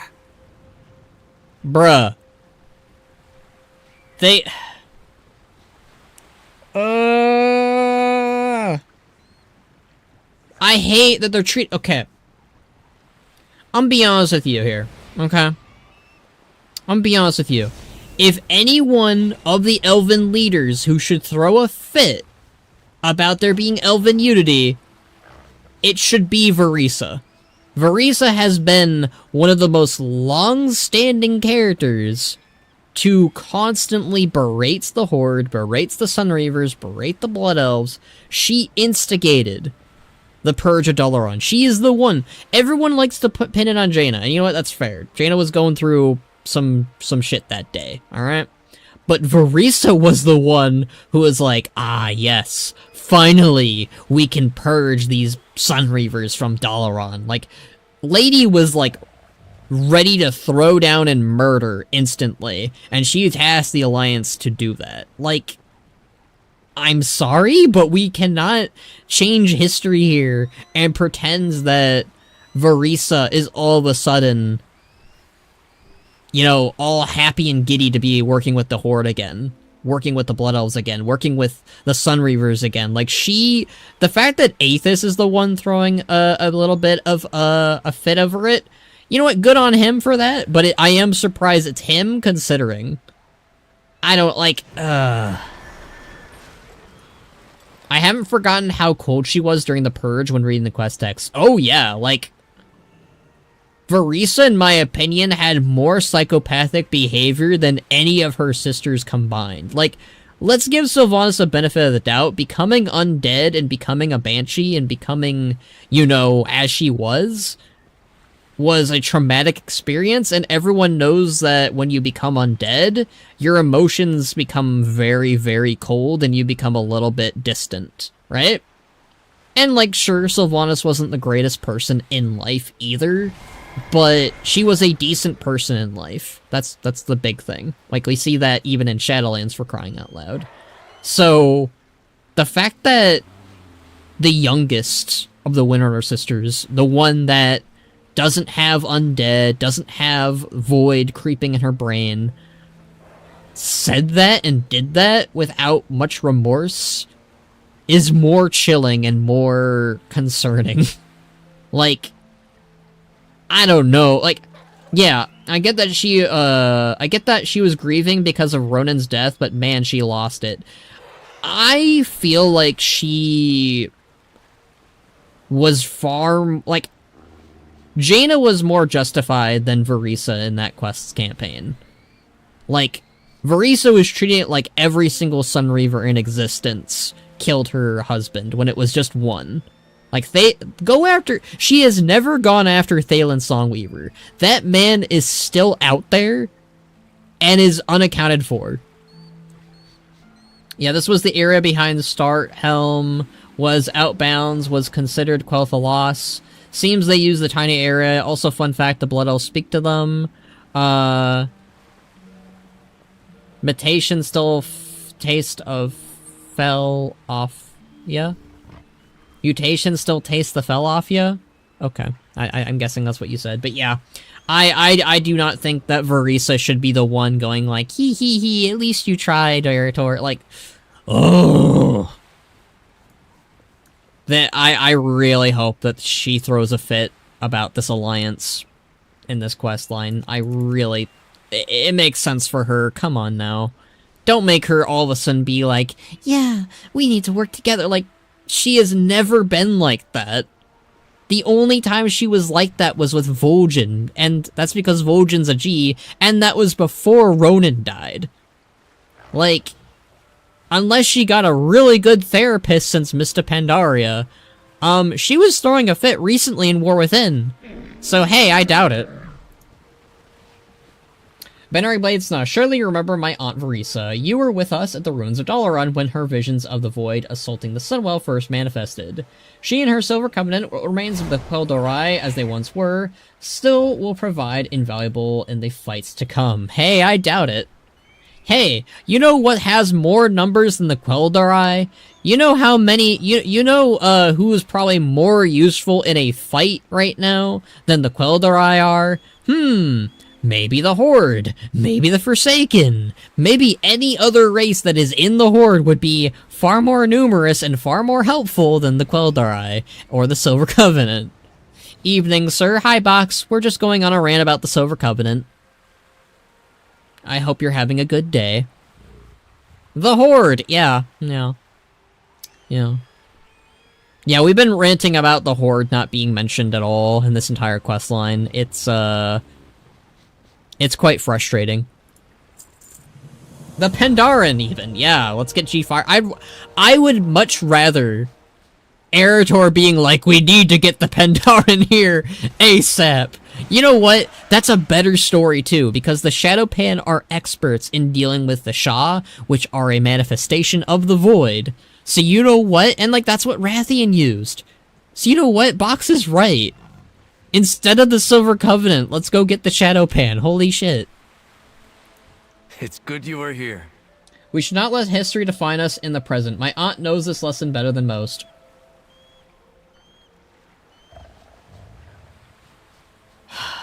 If I drank, it would be because of you. Box, I know you love Eretor, but he is making me madder. I am starting to not like him now. We need you in the fight, champion. Ugh, your bias to your crazy aunt is going to be the end of me.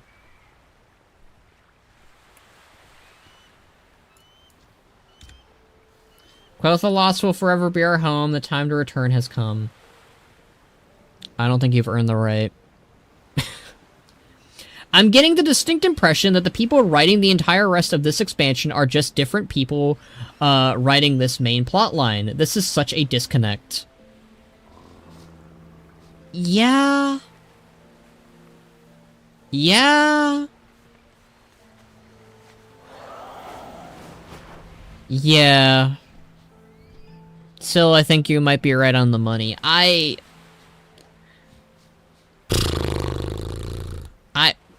I've known about this questline for a while because of the beta. I've known about this questline for a while because of the alpha, right? I wanted to give it a fair go because this is my first time doing it live. Hey, what's a ninja's favorite stealthy cooking tool? A shadowy pan. Okay, I needed that. But like, I'm gonna be honest with you, like, Midnight has been a pretty good high for me. Like, I've enjoyed most of it. Okay. I'm gonna say it, and that might make people mad. Herondar was better than this questline. I'm gonna say it. I had a better time with Okay, that's not fully true. I liked the Night Elf part. But this part of the campaign, the stuff with the High Elves, the stuff with the Quel'thelas, I think this is the worst part of Midnight. This particular questline of them treating it like the Quel'thelas and the High Elves were the victims, that they did nothing wrong, and that Verisa she wants to work together with the Horde now. She wants to work together with the Blood Elves now. Like, no, girl, you were the problem. You were the instigator. I feel like I'm getting gaslit here. That's not much of a high bar. It's not, but at the same time, I had a good time in Herondar at the very least. Oh, I do not like the Silver Covenant. I do not like the Silver Covenant. Before we are able to make amends with the living, we must lay dead to the rest. Years ago, I purged Dalaran of all the elves allied with the Horde. I blamed them for the actions of the war chief at the time that resulted in the death of my husband. Now, years later, those ghosts still haunt me. Well, at least you're haunted. At least you acknowledge that was bad, right? Will you put them to rest and gather their remains? I'll perform some small atonement by bringing these remains to Silvermoon. Well, at least they acknowledge it, right? They deserve to return home. They deserve to return home than you do, if I'm being honest. It's a real shame that this and Herodar are in front and center. It's so blatantly the parts that didn't bother writing properly. It feels so strange. It feels like this was done in a first draft, Sil. Like, it doesn't... okay... The best way that I can put it, and I hate saying it because I know everyone has their biases. Let's be honest here. Everyone has their own biases when they're writing. You know? And I really do feel like whoever wrote this with the angle of the Silver Covenant being good guys, and the Silver Covenant, you know, being redeemed. I think that this was the play, and like, in fairness, I can see it working, but I think we skipped a beat. I think we skipped a chapter. I think what we needed was Varisa being in denial about what she did and how wrong it was, and her coming into acceptance that she was a psychopathic murderer who realistically should probably be in a jail somewhere, but I mean, that's most of certain leaders in the Alliance and Horde, so let's not go there. But at the very least, she needs to atone. And they're doing it here, now, 13 years later? 14 years later? That's maybe a bit late. I think we needed this story in Warlords of Draenor. I think we needed this story in Legion. Yeah.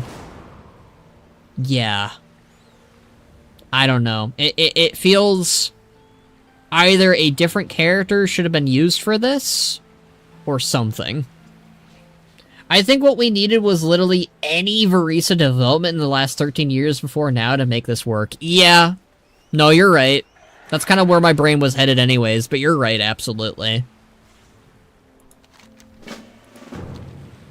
Erator's warning is poignant. There will be no small amount of grief or even threats when we return to Silvermoon.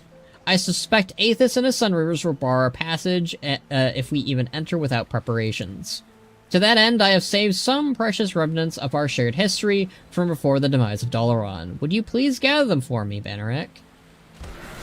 Gather relics of High King and Asterion Sunstrider. I don't think gathering heirlooms from the past is enough to work through what the hell you two have gone through.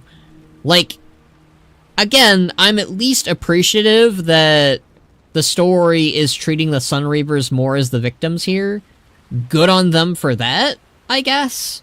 But Varisa acting like, I don't know, she's gone through the motions and that she's now on the path of atonement, that she's on the path of recovery, like, the story never treated it like that before, which is why I think this isn't, like, this feels like not the correct first step. This feels like the first step that should have happened in Legion, at the very least. Again, Warlords of Draenor would have been a good time too, but let's, I guess, try to be realistic. Legion probably would have been the earliest development that they could have done this with, and that would have been good. That would have been good for her character, but we're doing this a decade late. Like, this is way too late in my opinion, and it shows. And it's the same problem I had with Erator as a character. Like, I feel like Varisa and Erator are a perfect match when it comes to, hey, these characters should have had screen time. Hey, these characters should have maybe gotten development over the course of a decade. Like, Erator just showing up in Legion randomly was a little bit jarring, and only Paladins really got time with the character. And he should have been getting development since then. Like, in Battle for Azeroth, he should have been, like, an Alliance commander, or maybe a character who's like, I'm not... I feel like he and Khadgar would have been a good combo of, like, we're not fighting the Horde. Even without losing out on nearly a decade and a half of the Silver Covenant having actually anything to do, this could work if they focus this plot on Quel'thelas exclusively. I could see that. Do you think returning Anastarion's relics will convince those like Aethys to allow you to return? No! I don't intend it as a bribe. But if relics of the last king must return home, then perhaps the Quel'thelas deserve the same. They don't deserve the same.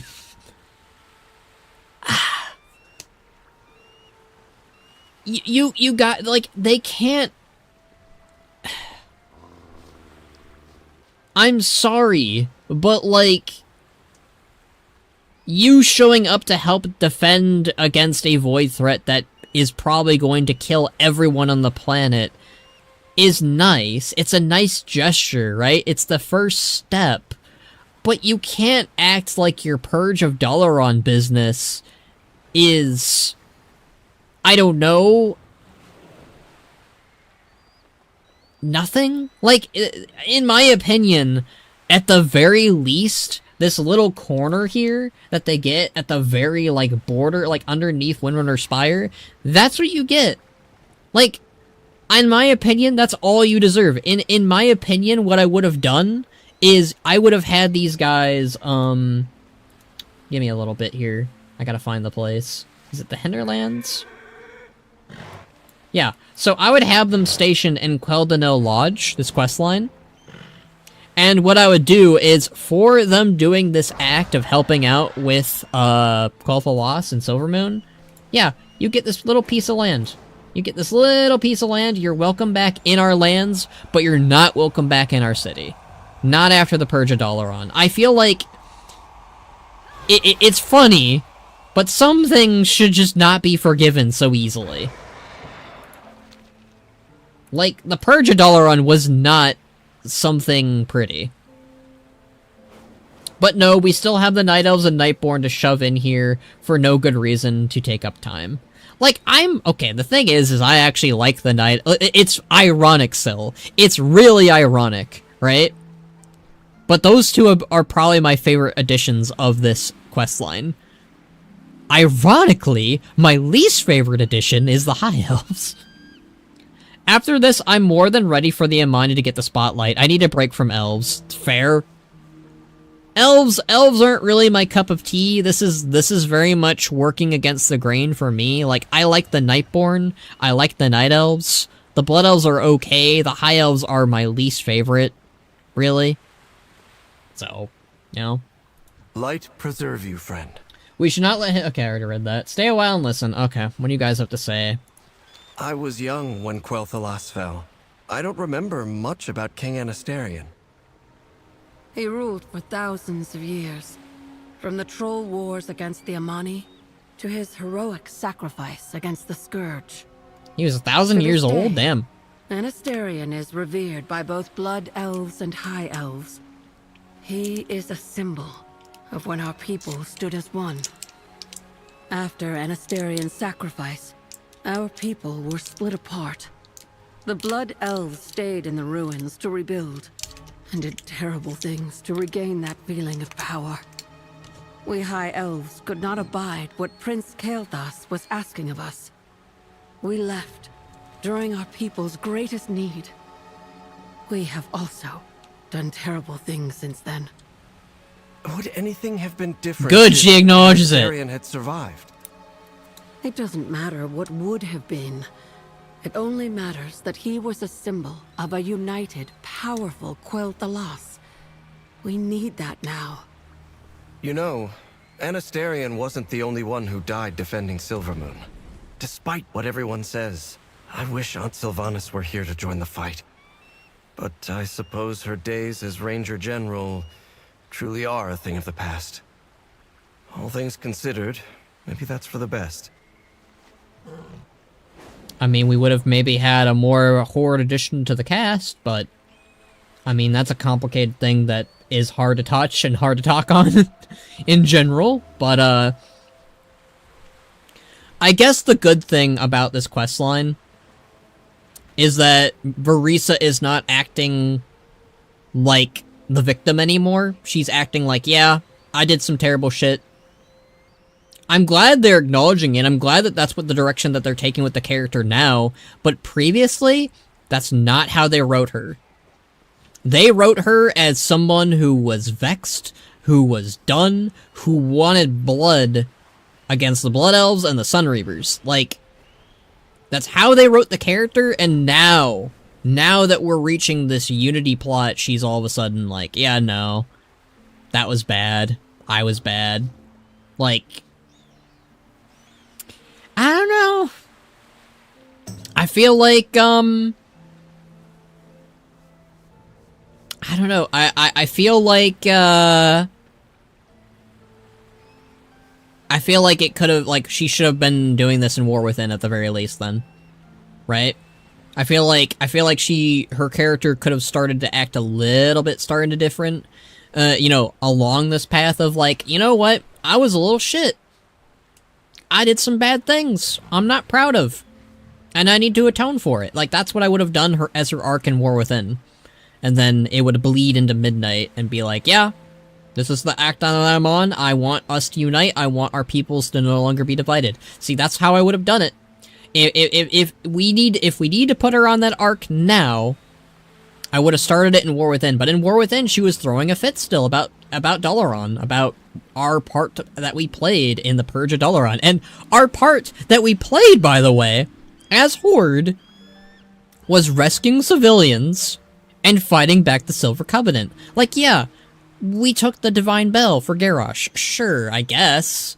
But, like, we killed Night Elves to secure that.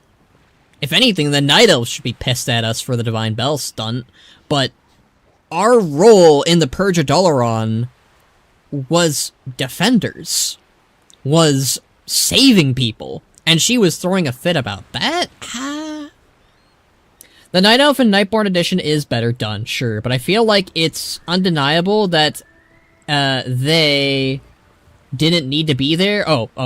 That A, they didn't need to be there, and B, have taken time away from this High Elven story. That's fair. It's just, it is a better, they do a better job with it than they do with the High Elves, and I don't know if giving more screen time to the High Elves would fix that? Maybe? I don't know. I'm glad Verisa admits what she did was wrong. At least there's that. It took her 14 years to reach that development, though, which is insane. In a perfect world, this plot revolves around the mending relations with the Rendorai, Quel'thelas, almost exclusively, I think. And then instead of the Night Elves, you just have the Horde. Yeah, I'm okay with that. Like, as much as I think the Night Elves edition is good, and I like it, if you know, it's one of those things where it's just like, I mean, if we had to replace someone on here, yeah, I'd replace the Night Elves with the Horde, that's fine. Like, it's okay to leave them out. Like, okay, realistically, what I would do, because the Void, like, I guess, like, you could do the Void Elves, right? I guess my part of the okay, here's what I would do. In my version, alright, you still are doing stuff with the High Elves and the Quel'thelas, you're still doing stuff with the Blood Elves and the Void Elves, alright? You're mending relations there, okay? I agree with that. What I would do instead of the Night Elves is I would have it be Alliance goes to rally the Alliance back in, like, Stormwind or different cities and capitals. Why not? Be cool. Why not? Let's have the Alliance go to each capital city and get, like, Muradin from Ironforge to get the dwarves, because Moira's in Silvermoon already, and I think we haven't really done anything with Muradin anyways, so let's do something with Muradin. Plus he has relations, technically, with Lordaeron and Silvermoon to some degree. I don't know. I think. And then you would go to Belameth anyways to get Chandris. Why not? So you'd still have that plot line. It would just be shorter. And then after Belameth and Ironforge, of getting those races and characters, you would go to Stormwind. That's where things kind of get tricky, because Anduin isn't there. Maybe Shaw or something. Maybe make a new Alliance leader, or finally do something with that one, really high-ranking character. The Jess Lady. Something. I mean, Admiral Rogers, bring her into the story to make things complicated. That'd be kind of cool. I mean, you could always use Jaina for the Alliance human stuff. And then just do the rest of the allied races and stuff. Like, it would be a longer questline, but people would love it, you know, just going to each city and getting their racial leaders. And then you do the same with, like, everybody else. I mean, I would do Tess Greymane. No, I would not have Gen. I would not have Gen be the guy in Stormwind, no. He's retired. I don't want Gen be the. I don't want Gen is always the guy. No, do someone from Stormwind this time. You're gonna do Tess for Gilneas, but no, don't do Gen for Stormwind again. Do someone actually from Stormwind. Do somebody from the SI7. Do something from the 7th Legion. Do somebody that is relevant to that military, that is relevant to that kingdom. they need to stop relying on Gen when Anduin isn't there as the human de facto character. I'll take Jaina over Gen, too. Honestly. Like, I'm sick of Gen. Street tacos, see ya. Alright, you enjoy your tacos, monkey. I'm gonna go do high elf stuff, I guess. I don't know why they have Arden Wheel dragons, but okay. Oh, can I talk to you people? Hello. Forsaken live in the villages, treaties with the trolls, peace with the orcs. This is not the Quel'thelas I left. I will still defend as soon as any son and daughter of Quel'thelas would, but this no longer feels like home. Oh, boo-hoo. I am listening. It has been years since I have seen the trees of Quel'thelas. I forgot how they sing in the breeze. Well, at least you have something nice to say. Farewell. Greetings. Take a very special care of this crown, Banneret. It is more than a mere symbol of our people, woven into its very metal and being our great magics from an era that remembered what true enchantments could accomplish. This is a relic worthy of our greatest kings. I am trusting you with it in hopes that you will see it return to its home. Good luck, friend. Okay. Passed down from Anastarion's great-grandfather, this crown adorned the brow of every Quel'thelas king. Hello. Xal'atath stole one city away from us. I will not let them take another. Till next we meet. Alright, are you ready for that? I'm seeing what else they have to say. Be careful. I originally left Eversong Woods to save it from war. Now we are turning for the same reason. I only hope that those who stayed understand why we left and why we are coming back. Be careful. See, okay. So far, ironically, Verisa is the only one I'm liking. Well, there's a few ones that were like, oh, the trees are nice, I guess. But, like, it's ironic that Verisa is the most, like, yeah, let's help out. Let's be cool, let's be chill. Like, I'm glad she's going through that arc now, for real. But, holy shit, her army and her soldiers? Kinda rude. What brings you here? The Book of Law is heavy. It is meant to be heavy for anyone to hold it, and is enchanted as such. Within are words of power, not magic, just wisdom and experience written down with such elegance and diction that it commanded centuries of peace and prosperity. Treat this book with respect. The Sindori have gone too long without this to remember. The Sindori have gone too long without this reminder of what it is meant to be a civilized society. Okay, shut up. High King Anastarion's Book of Law. He applied its dictates equally to all his subjects. They are doing a very good job of making me not like the High Elves. Like, it's so funny to me they're making me like Verisa because she's being chill now all of a sudden. Okay, remains of the fallen that are haunting you. I'm taking care of your problems when you should be.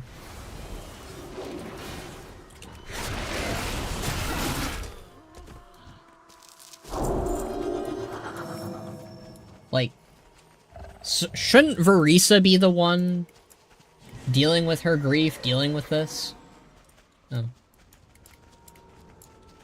It's adorable how they act like things were so much better before the Scourge while acting like they didn't colonize the Amani lands. Oh, yeah. It's interesting how, like, the Blood Elves joined the Horde was really a good thing for their own development, for their own pride, to kind of, you know, decrease in a way. Like, in many ways, the Blood Elves joined the Horde really was a good thing. Like, it was a teaching moment, per se. Like, they were like, oh, trolls and orcs are people too? Huh. Maybe we should start treating people pretty freaking well, even if they're not elves. Like, that's what I like about the Blood Elves. Like, the Blood Elves rubbed shoulders with the Horde, and we're like, you know what? We belong here, and I like these guys. Like, it's one of the things I really like about the Blood Elf development. It's something that I wish the story... Oh, sorry. I hit my microphone. It didn't break the microphone, at least.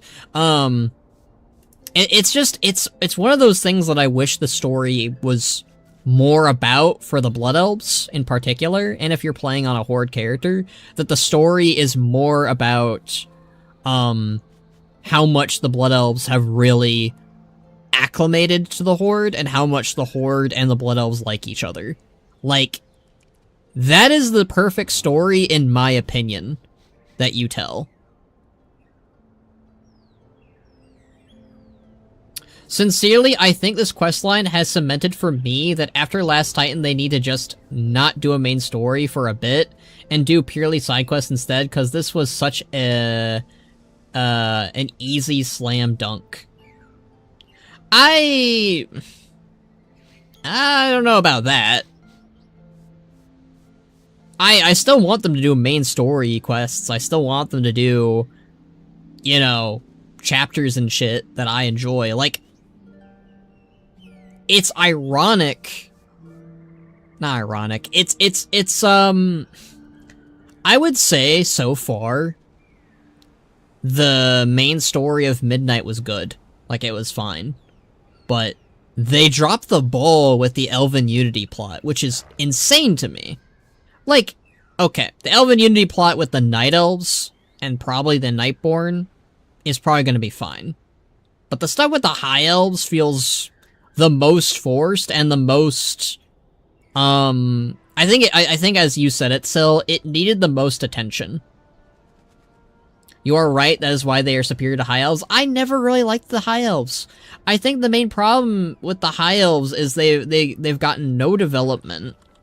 And any development they could have gotten was given to either the Blood Elves or the Ren'dorei. And the Ren'dorei and Blood Elves are more interesting for it. Like, the High Elves feel like they've always been trapped in a bubble of time. They've gotten no development. And they still act like things are the same. They still act like they are the victims of the situation, when time and time again it's been proven otherwise. Like, ever since the High Elves were introduced in Wrath of the Lich King, I've never liked them. They never clicked with me. And, like, they have their fans. Like, I'm glad there are people out there who like them. Like, hats off to you if you like the High Elves. I know many Alliance players who would rather play a High Elf than a Ren'dorei, and that's fair. I just never clicked with them. Like, they feel more high and mighty than the Blood Elves do. And, like, the Blood Elves get that rep, for sure. Like, yeah, they are a high and mighty race. That is very much their angle. But, I don't know, they seem fine to me. In comparison to these guys, I don't know. We'll never forgive the Silver Covenant? Good, don't. Don't forgive the Silver Covenant. They have proven that they don't deserve forgiveness. Like, everything about, I'm not feeling a sense of, the only character I'm feeling a sense of guilt from is Verisa. And she's the leader of the Silver Covenant, so she better feel some guilt. But, like, it feels like its members are still whining and complaining. I don't know, it's just that the side quest stories have been been consistently fantastic, and depending on who you ask, the last time the main story wasn't mid, at best was Mr. Pandaria. I just think they need to pause. I don't think they need to pause, and I mean, I don't know, I feel like I'd be bored with side quests. Like, side quests are fine and dandy, but, like, if you told me that they're taking a break and they're just doing side quests now, I think I'd be bored and not as interested. Like, side quests are fine, but they're not my bread and butter. Like, the side, like, I don't know, maybe we have very different definitions of what a main quest is, but the main quests of Zul'aman were good. The main quests in Eversong were good. The main quests in even Voidstorm were good. It's just the campaign quests in Midnight are falling flat a little bit. High Elf fans tend to be fanatical. I can't understand why. I don't know. They feel, High Elf fans feel like I don't know about fans, but the High Elves themselves feel like they are the victims of the story all the time, when they're not. We were innocent? Yeah, you were. I agree. Like, holy shit. I can't tell what the story... I cannot tell what this questline is supposed to mean. Like, we're obviously supposed to... Like, they're doing a very... In my opinion, they're doing a very poor job of making me want the High Elves a part of this.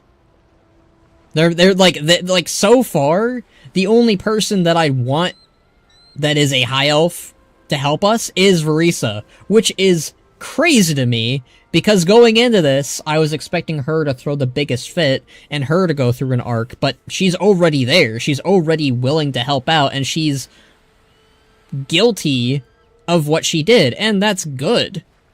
That's a good development for her. It's just shocking that it took this long, and I hate that I'm repeating myself here, I'm going on these long rants, but I don't want the High Elves' help here. They're doing a very bad job of making me want them to help out. Like, what about them is really going to add much? Their numbers are small. They don't have the same level of strength that the Void Elves or the Night Elves do. I'm just...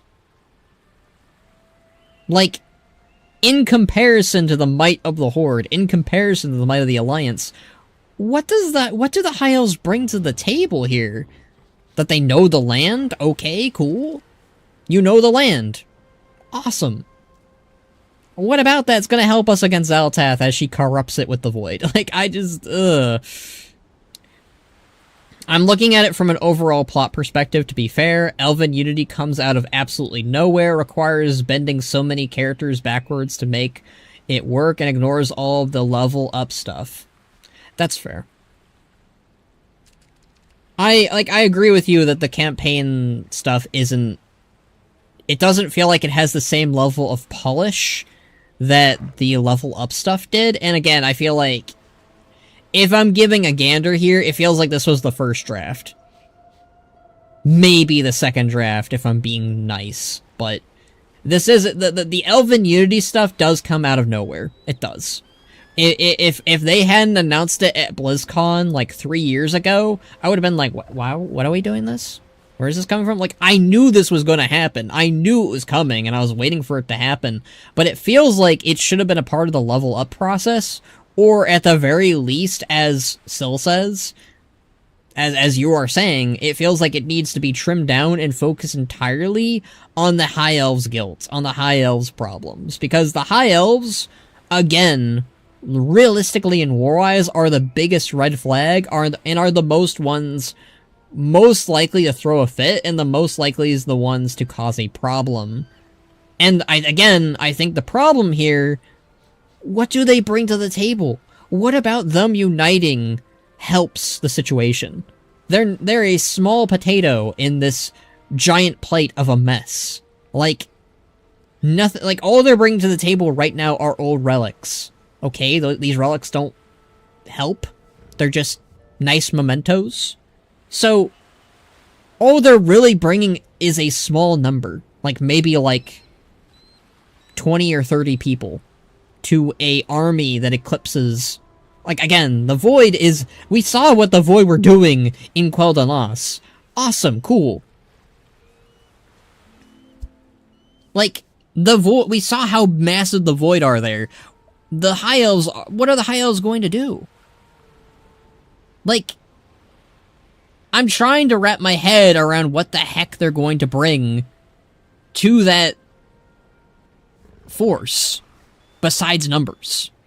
That's it. They're just bringing numbers, and I don't think their numbers are enough, which is why my brain is going, okay, we should probably be focusing on actual armies that are terrifying and actually can leave a dent. It should have been an Erator's Journey thing at the bare minimum before doing this, but it just wasn't. We screwed around in Herondar doing nothing of use instead. Yeah, I feel like...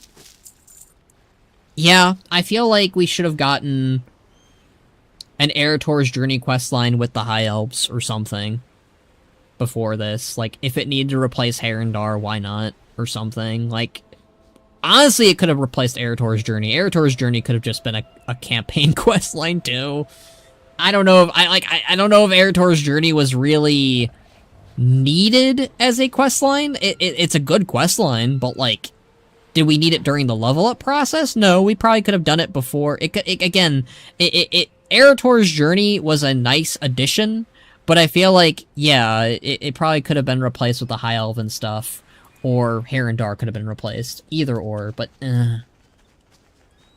I'm ranting so much, my throat's dry. Holy moly. I don't think the High Elf part of this is working, for me at least. It feels like it's working against itself while we're doing it, which isn't good. Like, Verisa is maybe the only part of this that's working right now, and even then, I have to caveat that with, okay, but she maybe should have gotten something before this, too. It's crazy. It's wild to me that she is weirdly the best part about this when she shouldn't be. Like, she should be the one throwing hands. She should be the one telling Erator, I'm not working with the Blood Elves. I'm not working with the Horde. I'm not working with the Sunreavers. But she is, and that's good, but it's not what I expected from her character at all in this.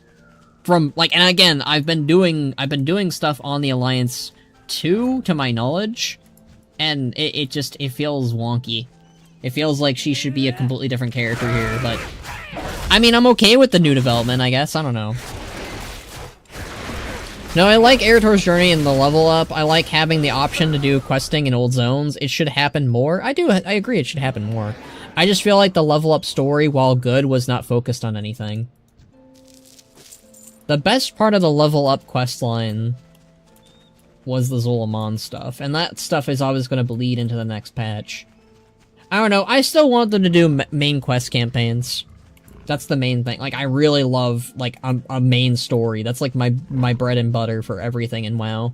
I want them to keep doing that. I just don't think side quests would really entice me enough. Seeing how small the High Elves are is kind of depressing, actually. They are kind of pathetic. Well, they are small. Like, that's the thing that people don't understand. I love when people are like, Mok'Dathol can't be an allied race. They're too small. Guys, the Mok'Dathol have a bigger population than the High Elves.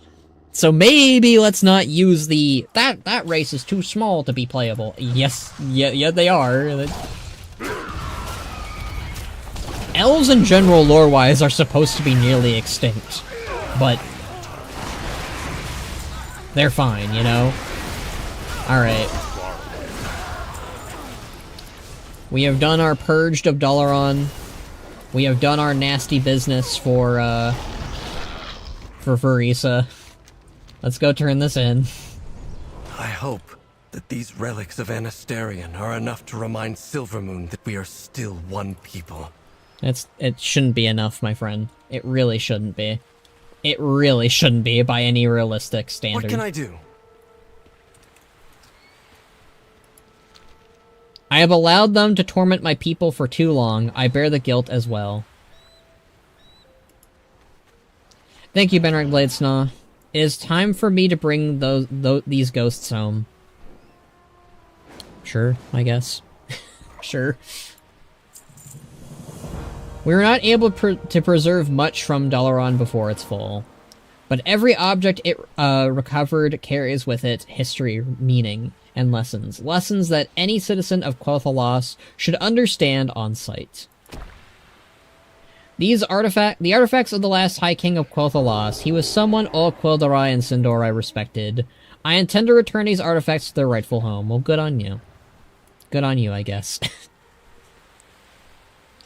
It just feels like the Legion without the Pillars of Creation as is. Nice plotlines, but don't mean a thing to the overall problem of Xal'atath. Zul'aman is fantastic, but it also is basically a side quest.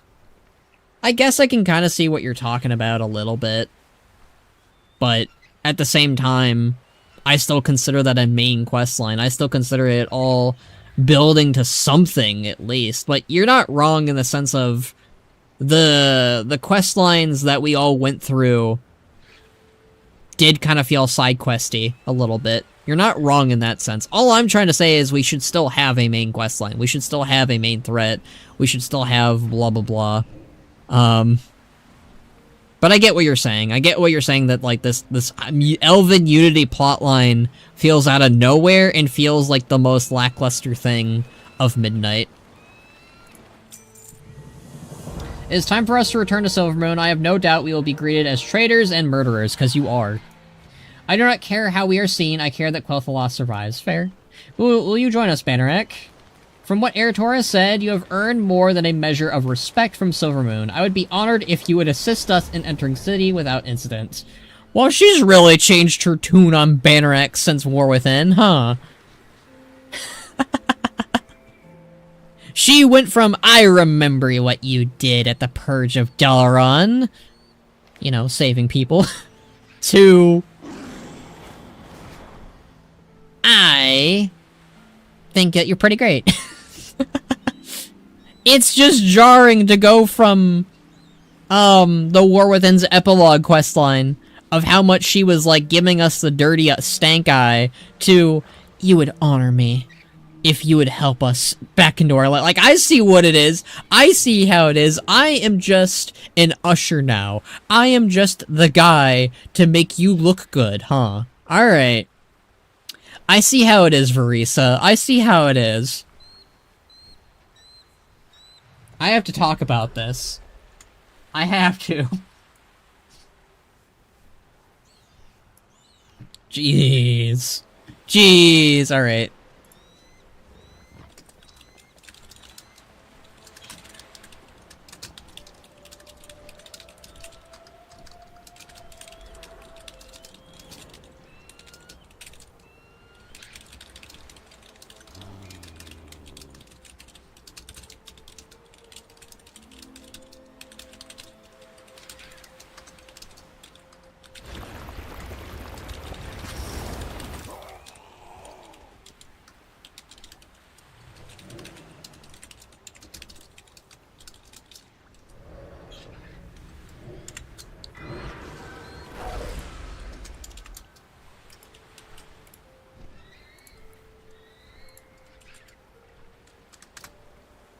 Okay, let me...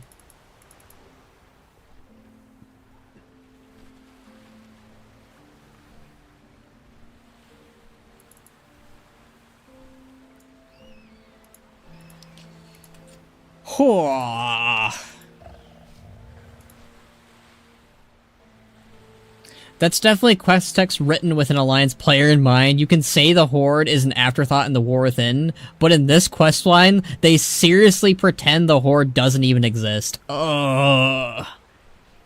I'm having a hard time, so I'm having such a hard time. Why, like... Why... Why, like... the Horde is half of your player base. And it feels like we are such an afterthought now. It is... Like, War Within was bad, too. Okay? War Within was bad with how it treated the Horde. We did not have that many characters. We didn't have any characters. We had Thrall, and he came and went, and then went again. It was not good. Right? It was not good. Midnight, it's been a little bit better because they've been using Horde characters again, but at the same time, oh god, they really just do treat it like the Horde do not exist as a factor at all, both while you're questing, but just in the narrative, in the grand scheme of the world. Everything written about the Horde in Midnight is past tense. It's consistently backstory for characters involved, and not an active entity in the world. It's absurd. It really is. You have hit the nail on the head once again, Sil, and it's frustrating. Like, the main reason why I like this game, why I like this world, why I like these characters, why I am still playing, is the Horde. If World of Warcraft did not have the Horde, did not have the Orcs, did not have the Trolls, Tauren, Blood Elves, etc., etc., etc., if it did not have the Horde as a concept, still as something you could play, still something you could experience, I'm not sure I'd be playing anymore. I really do think that. I really do think that if the Horde was removed and it was just the Alliance story, I don't know how much I would care.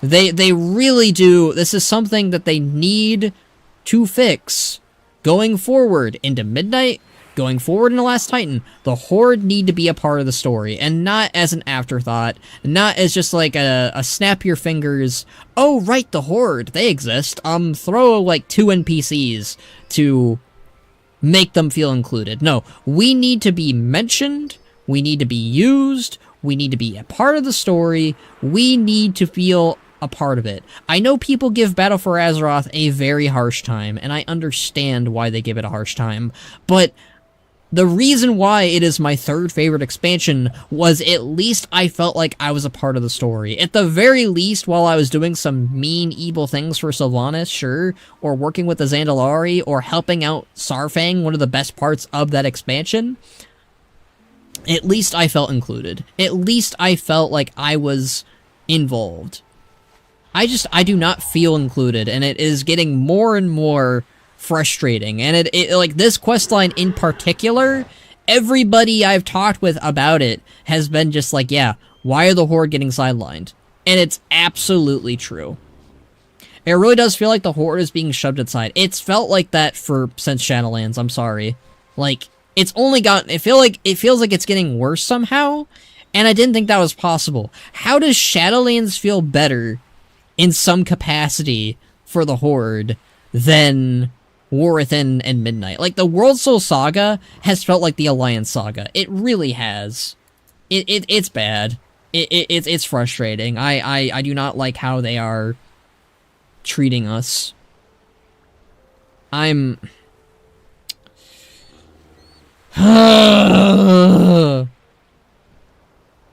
I did not, like, I was having a fun time in Belameth. How the hell did we go, like, isn't that funny?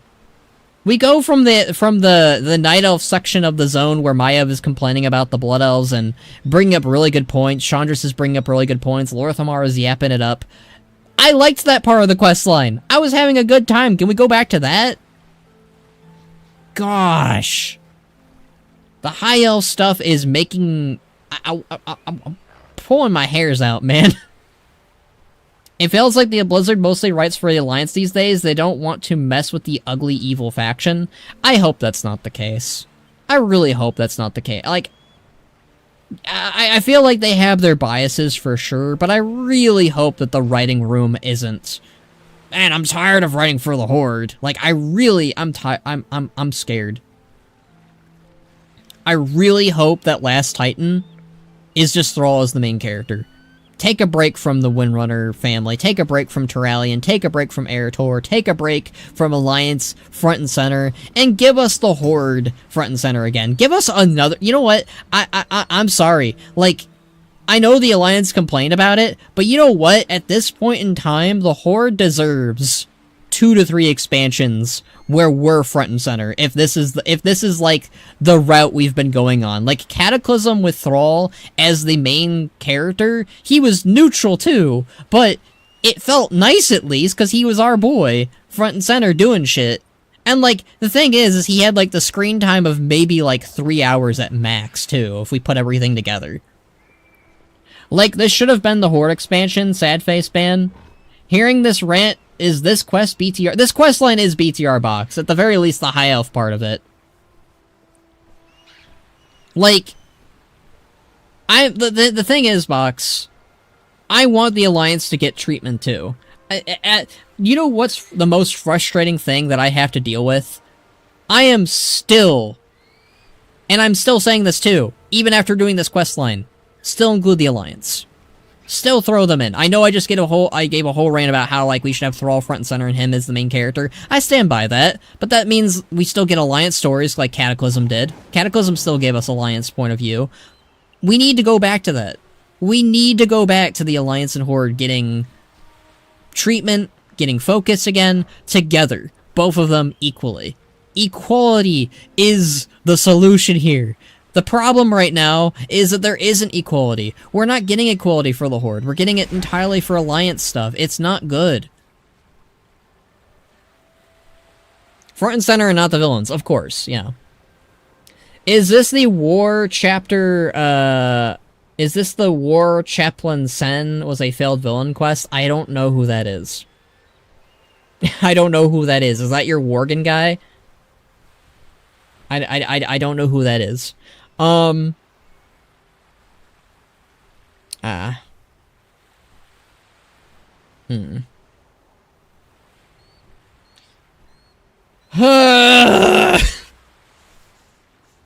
sorry, guys. I'm sorry I'm ranting.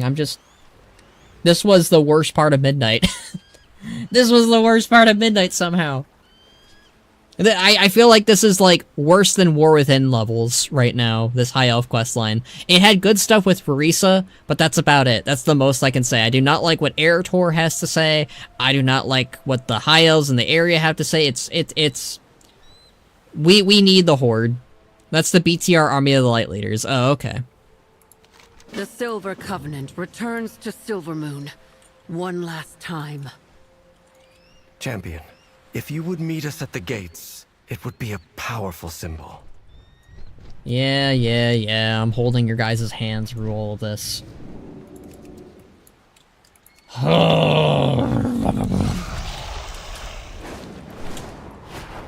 Who, like, what do we need the High Elves for? What are they going to do? Oh, we've got Dream Dragons from Ardenweald for some reason. Is the Darkwell in your phase? Yes. Hear my hope. Let it thunder. It's the same problem as the Warcraft movie. Everyone was more interested in the Horde than the Alliance. Well, that part of the movie was true. The Horde plot was far more interesting. If this questline was some little thing you did on the side leveling up, this be lame, but fine. The trouble is this is the big thing. They put this questline in trailers, true. I feel like it's the... I would put this as like a 2 out of 10 for the High Elf stuff. The stuff in Belameth I actually liked. That was like a solid 7 out of 10 maybe. Alright. Aethys, I am not here to fight you. We are here to defend the city of our birth from the Void. Okay. Alright. Silvermoon Bloodguard. I kind of wish that this was mostly Sunreavers here, but there's a few Sunreavers here at least. Does the raid story mode take long? It took me about like 20 minutes and I wiped a few times, Box, so maybe you'll be fine. Alright, Aethys. For Dalaran. I have lost enough of my own kin at the hands of the Silver Covenant. It was war, they tell me. Both sides took losses, they say. My Sunreavers never purged anyone from Dalaran. True! True! One Windrunner met her justice for purging a city. The other faces me today. Aethys is based. Like... and they're gonna treat him like the villain. Like, Aethys is justified. He never purged anyone from Dalaran. He constantly tries to make amends with Jaina for what happened with Garrosh. Like, he is justified in being distrustful and disliking Verisa. And you know, what we need to say here, too, again, further, what do the High Elves add to the defense of Silvermoon? Like, they do not add anything. What are they going to do? I'm so curious what this campaign and questline is going to end with the High Elves, because so far, from all that I can understand, all that the High Elves are bringing to this battle, to this incident, are these dream dragons, which, by the way, are from Ardenweald. How did they get them? Why are they here? Like... Oh... We are here for the city, not you guys. Okay, let's hear what they have to say. The artifacts of Anasterian. We thought these lost. Taken by the Lich King. Bruh! I wish to return them to their home. Our home. How is this working? You cannot buy absolution, Verisa. What you did was unforgivable. True! I am not here seeking forgiveness. Silvermoon is under attack. I intend to defend it. High King Anasterian's death heralded an age of mistrust and anger. This is what the Void feeds upon. Oh, shut up, Was Eretor. Anasterian's sacrifice in vain? Did he die so that his people would turn on each other, rather than unite to defend their home? Eretor's The annoying. Silver Covenant drew a line in the sand and then soaked it in blood. That's a We are here baseline. to prevent more blood from spilling. In spite of all that has happened between us, can you deny that is what Anasterian would have wanted? No, I cannot. This is far from over, Windrunner. But for the sake of our High King, you may enter Silvermoon. Thank you, Aethys. Aethys is still base for what he said there. Alright? He's like, this is far from over, but I'm accepting your help to defend our city in the name of Anasterian. Like, sure, that's fine. That's probably the best way to handle it, but holy moly. I'm finding Eretor more and more grating. Box, I know you love the guy, but what the hell, man? He is like Diet Anduin, but worse. Worse somehow. Like, I like Anduin, that's the thing. I've always liked Anduin, because Anduin, the way he comes from things makes sense. But, oh my god. Like, I don't like how they've made him like this mediator. They've made him this character who, for some reason, is solving everyone's problems. I don't like it. I don't like it. I don't like him. He's becoming a box. I hate to say it. I went from, he's okay, he did this, I guess, to, you're becoming grating and I don't want you in the story. I don't like Eretor. I don't like him. He is becoming a problem now. He is becoming a character where I want somebody else saying those things and not him. Like, imagine the story if that was Thrall instead of Eretor. That would work. Imagine the story if that was Anduin instead of Thrall. That would work. Instead of that being Eretor, that being Jaina. Well, that might be it. Well, Aethys likes Jaina, so maybe. Ban? I don't like Eretor Box. You can't make me like him. I'm starting to... Excuse me. God. My hatred for Eretor is killing me.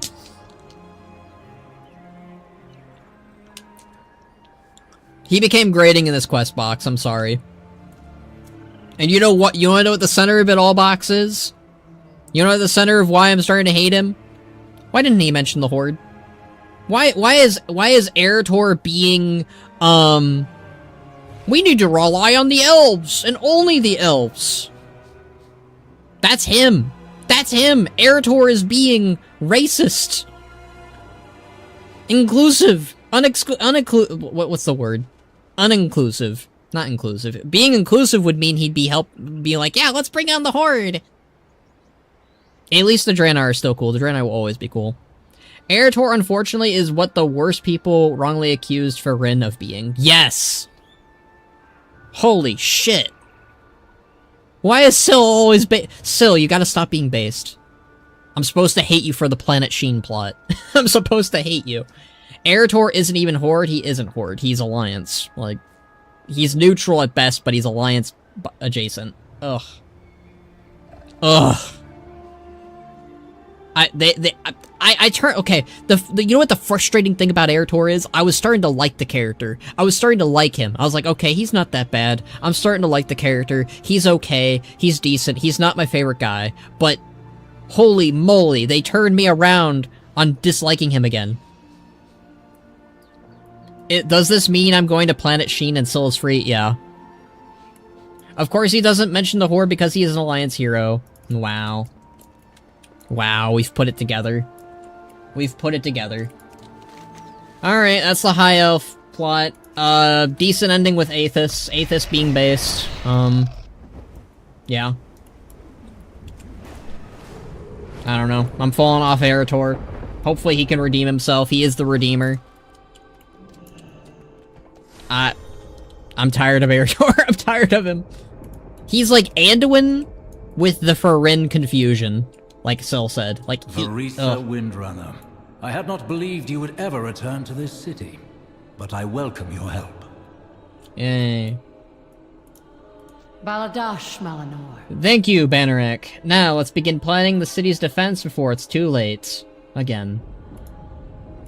Together. That's everyone except for the Sheldori. Any word, First Arcanist? She's not even here. Wait, I don't get another quest? But I saw people getting quests. What the hell? Do I have to leave the area and come back? Oh, okay.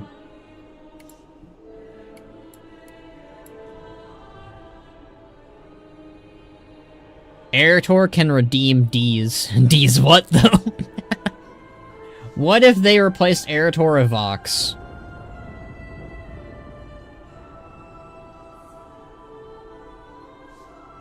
No.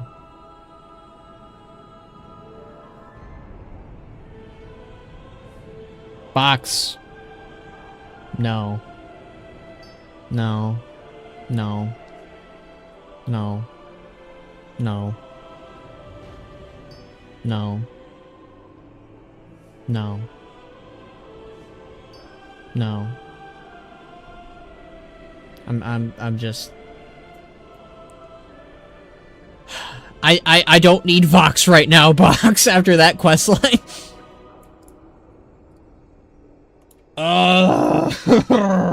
It's good you are here. My parents may be lost and our army's broken, but that does not mean we are defenseless. We must stand together and call upon our allies if we are to prevail. We must protect those in need. With perseverance, strength. The light of the sun. Let me leave and come back. Oh, there we go. Hi, Thaldaristra. I call this OST Ban Wants the Horde. True, true. Champion, your timing is fortuitous. I sent the call for the armies of Suramar to muster, but they have not arrived yet. My Senshell should have alerted me if anything went wrong, but I have heard nothing. I plan to go to Suramar and investigate what is amiss. Would you join me? I have need of your skills. Finally. Time for some real... You know what? This is the most Horde we're gonna get in the story, guys. We're going to Suramar, which is a Horde capital, and the Nightborn are a part of the Horde. So you know what? This is the most Horde I'm gonna get. I need this. The Nightborn are one of my favorite elves in all of WoW. I need this right now. I need this after Vox's shenanigans. I need this after the High Elf questline. I need this after the Horde just being sidelined again. Look, I need this. This better be peak. This better be good. I will be mad if it's not peak. The Nightborn have yet to answer the missive. Could it have been lost in transit? That should not be possible. I sent it magically to Ullen, my seneschal in charge, during my absence. Something may be amiss in Suramar. Alright, something's going wrong in Suramar. Let's take guesses. The Legion, Naga, or the Void is self-aware. The one silver lining for this is that we still are early in the expansion. There's still time to save the store and hopefully blow up the Sun Dark Well before the expansion ends.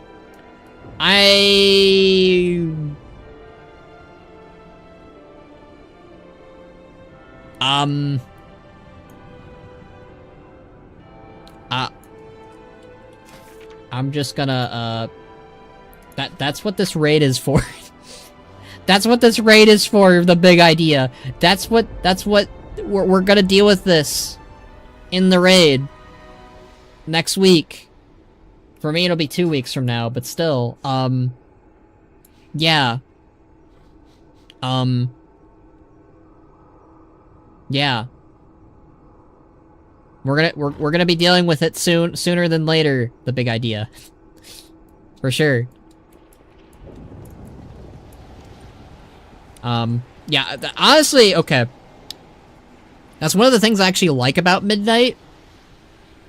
Is that, the whole Elven Unity, all the stuff that they revealed at BlizzCon in 2023, we're dealing with that already. So, like, the rest of the expansion, we're going in blind. Like, the rest of it is, just stuff we don't know what it's going to be, and that means it can be anything, and anything can mean Horde. And also, again, to reiterate for, like, maybe I think the 4th time we've done in this stream, at least that could potentially mean, more, Thrall. Because they did say that Thrall was going to be a pivotal character, in an interview. So, hopefully they meant he'll be a big boy in this. Why, hello. Okay, we already read that. Quel'thelas. Suramar. Suramar. I love Suramar. It's also one of my favorite cities. Let's go. This is like the most Horde content we're getting in this questline. Well, if that happens, it makes me wonder what is coming next. We don't know. But we can put the clues together. Guys! The hunt begins. Yeah! Yeah! We look at what we did by accident again. Look at what we did.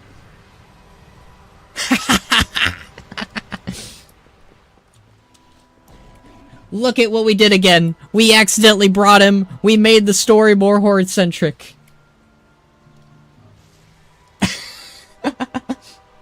Let's take... Okay, hold on.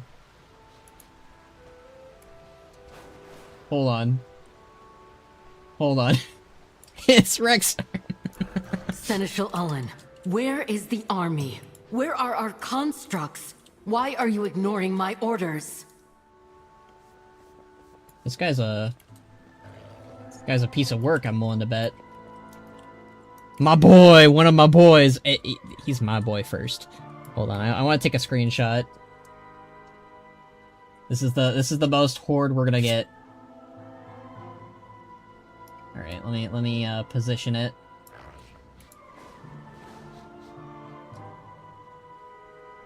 All right, and then I'm glad we're in Suramar, by the way. Suramar's goated. One of my favorite zones in Legion, without a doubt.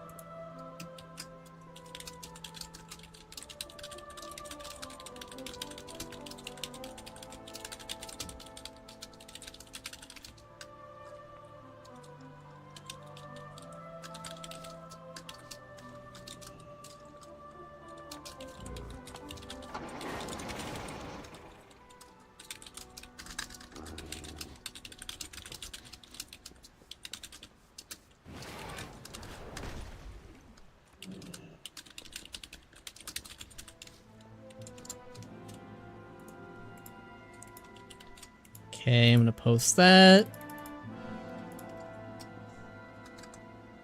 I love how excited I get over accidental Rexar. That's like probably the most excited I think I've been in this entire stream. That's sad, man. That's sad. No. Okay, I have been recording. Good. He's so big he could wrangle a Tauren or a Centaur with his bare hands. Probably. He's a big boy. Alright, hello there, you. I have no idea what the first Arcanist was referring to. We have been at peace for some time now. This guy sucks. I received no word from the High Arcanist for the rest of for days. We have had many mana problems lately, so there's a chance for her message spells were simply not able to be received. I have developed a theory on what the Ogre Lords are. They are ogres who drunk Gron's blood in an attempt to replicate the Manoroth thing. Hence why we have former Ogre Lords remodeled into the normal ogres, not supplied enough. If I remember correctly, the lore behind the Ogre Lords were they were a missing link between the Ogron and the ogres. I think. I believe that was what was theorized, or at the very least, postured, maybe? I mean, we don't... It could just be a lore detail forgotten about. But I think they also might just be retconned, maybe, is the more correct answer, Leandra.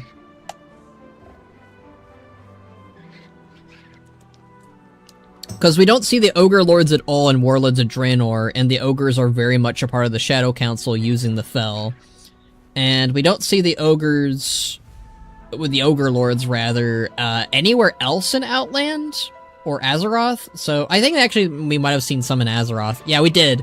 Didn't we see some in, the Blackrock Depths dungeon? Maybe I'm wrong.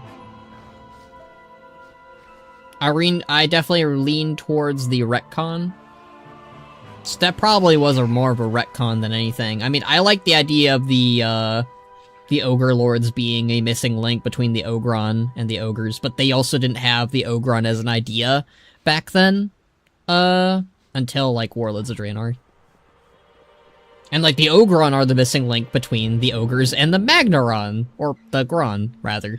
So, yeah. Perhaps whatever has been draining our mana claimed the messages you sent us. I'll investigate at once, First Arcanist. This guy is No, sus. Ullen. We will investigate this mystery while you gather our troops. This guy is sus! The mana of Suramar is carefully cultivated, regulated, and controlled. It does not just randomly stop. Someone or something must be interfering with it. I wonder who? As you investigate the mana drain, I want you to occasionally dispel illusions in the area. Focus on those gathered here. I suspect not everyone is what they appear to be. An illusion! What are you hiding? Oh, yeah. So this is the best one of the three-part questline so far. Mainly because we got Accidental Rexar, which is always good. When do you think, reproduction became a thing in the Breaker line? I would probably say that happened with the Magnaron, Leandra. Considering there are still Magnaron after the Colossi die. What is your wish? An illusion! Ooh, we got Twilight's Hammer. See, it's additions like this that I think really work out. Like, one of my big problems with Midnight is they just have been focusing. I mean, that's why the Eretor quest is probably so good. Is going around the world and seeing what the Void is up to helps kind of like sell the Void as a threat.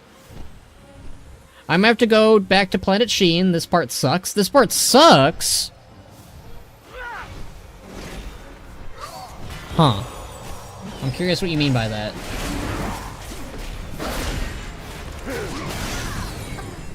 I'm enjoying it so far. We're back in Suramar. We're dealing with Twilight's Hammer. Huh. Our destiny is at hand. Oh, okay. You're a normal person. Try the WoW model viewer yesterday. It seemingly doesn't have the updated Forest Troll model. Yeah, no, WoW model viewer goes all the way up till, I think, Shadowlands. If you want to use a proper model viewer, your best chance would probably be the add-on of Narcissus. That lets you access the newer models a little bit easier currently.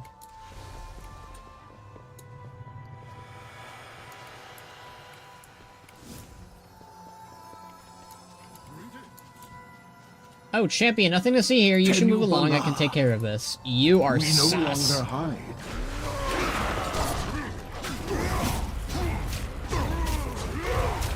Get him, Rexar. Oh, my pet's not here.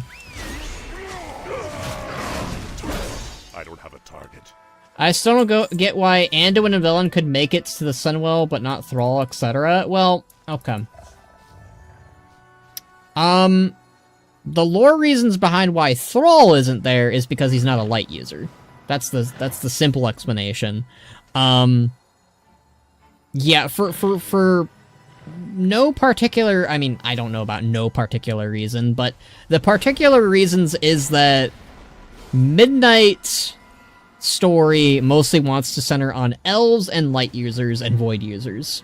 It really doesn't want to focus on anyone in between that. I mean, why are we doing Suramar has managed shortages again? Can they really not tell a second story after 10 years? Just more time wasted that could have made the high elf stuff suck less? I guess, but I like that we're back in Suramar. I get that the repetition stuff could get maybe a little bit grating, but I don't really have a problem with it. And it kind of makes the end of Suramar's story from Legion look worse.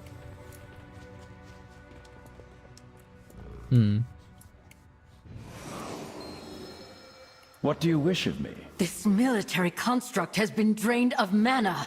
This was no mere error.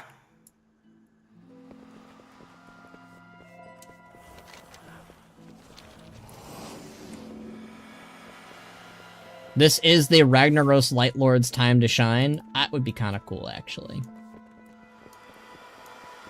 Don't think it's going to happen, because I think Ragnaros is most certainly gone, and Farok is going to be replacing him, but make Thrall happen via a Ragnaros the Light Lord? That would be an interesting story of Thrall, Thrall as being a dad. Thrall can be a dad and be active. He's proven that time and time again, in my opinion.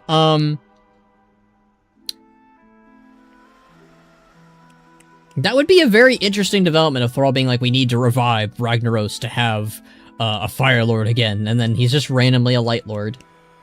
Good points. Man, I just want to see the Horde more. Oh, me too. We have been ranting all day today in this stream about the lack of Horde in this story. The closest we have gotten so far is Accidental Rexar and this Suramar tidbit, because the Nightborn are a part of the Horde. The ley line no longer channels mana. The magic has been devoured. Okay, so something's devouring the mana. It's not really a magic shortage, at least.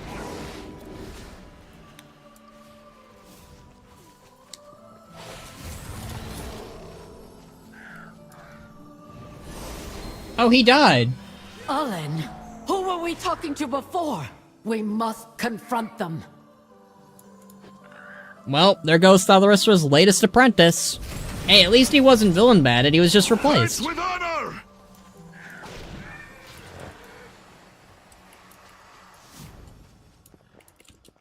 Alright, we need to go confront the Faker.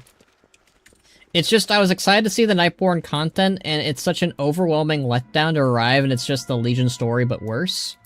I guess that's fair. I don't know, I've been enjoying it so far, but maybe, I guess it could have been, a little bit better. Have you seen the animated music video, A Place to Call Home, yet? I have, Ultaholic. I have. I actually watched that before I started my stream. It was a very nice way to start the day. Interestingly enough, it goes into my usual complaint of maybe we could have had the Horde in the music video. Wink, wink, nudge, nudge. But I'm less mad about that than in this quest line, if I'm being honest. Void monsters be like, yummy, yummy, mana buffet. Imposter, yum, yum. hold! We have your mana. The Nightborn shall fall to the devouring host. I don't know if an ogre should sound like that. That ogre is very good at impressions if that's what he sounds like when he's disguised, but I'm hoping he has a different voice when we confront him again.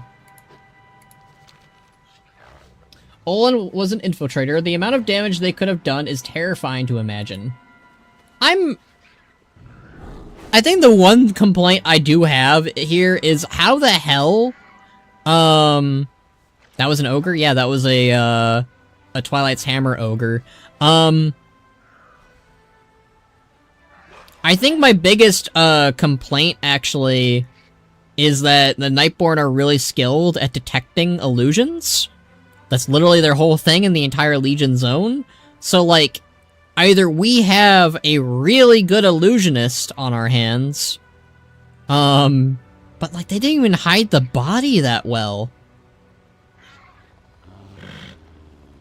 The ogre sounded close to Samurai Jack's voice actor, Phil Lamar, I think is his name. Maybe? There are far more cultists than I would have expected. How long have they been infiltrating our society? Olin's imposter may have escaped, but I suspect I know what the cult has been doing. The Twilight's Blade must be redirecting Surmar's mana flow. Without it being sent to the correct places, our awareness dulls, our golems wilt, and our entire society risks a mana withdrawal. There is only one place they would be able to exert control over ley lines like this, and that would be the Archway. Oh, we're going back to the Archway. The Twilight's Blade must be altering ley lines in the Archway. Go and undo their sabotage. The Dark Way? Wait. Is this a new delve? Hello, Blue. Oh! Oh yeah, they did. I remember they said something along this lines of God, I forgot about this. Yeah, that we would be getting a Nightborn Surmar delve. That's cool. I like that. That's cool. How hard was it to make Moad's model? Asking since Thamshire was sarcastically reluctant with designing their model. Thamshire does not like touching that model and redoing it because of the two heads. He says it's a pain in the butt each time of rigging. Ooh, delves in old content? Nice. Oh, yeah. I mean, they did it for War Within in Azure Span. That one was a little more random, and I don't know if it really worked, but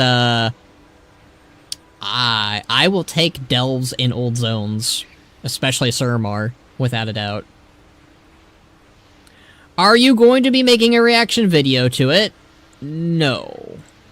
I already watched it, but I did not react to it. I didn't think it needed a reaction, if I'm being honest with you, Altaholic. I mean, it was mostly just a music video with some really cool visuals and really good music, but I didn't think I didn't think that it needed a reaction. I don't think there's gonna be a Horde version, though.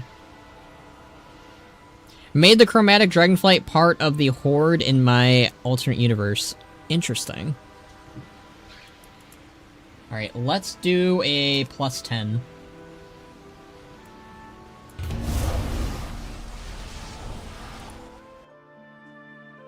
Alright, we're doing delves, I guess. Because it's part of the story. Greetings. You're just in time. The Twilight's Blade have sabotaged the ley lines that nourish our people. They smashed my ley line focuser to bits, and some, I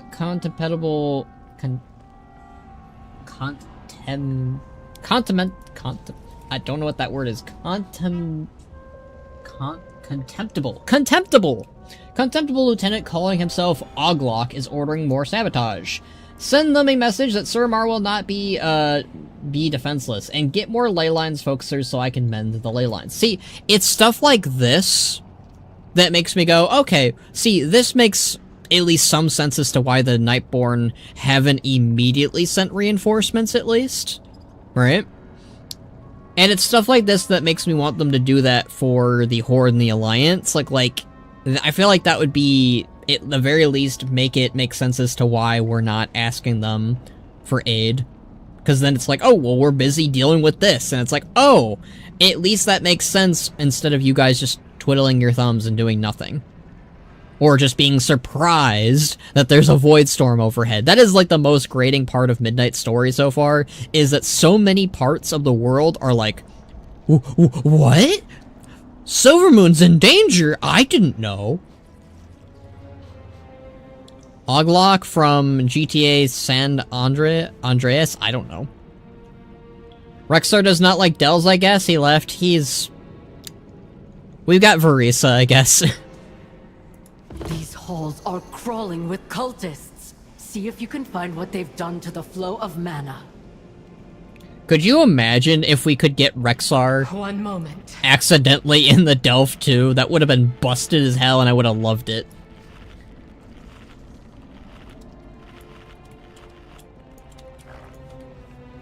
Remnants of the Twilight's blade scurry like rats through the archway tunnels beneath Suramar. Exterminate the vermin before they spread. May I help you? I already read this. Okay. Walk in starlight. So we need to examine her thingy.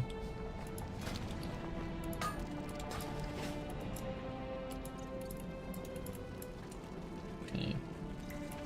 The Chromagus. Stay here and recover. Be bolder. Your pain. Two-headed dragon became the patriarch. He rallied the remains of the Lark Horde, the Black Rock clan, and the Farian sign experiments. He reformed the Blacktooth clan. Oh, okay, that's kind of interesting. I'll stop the bleeding.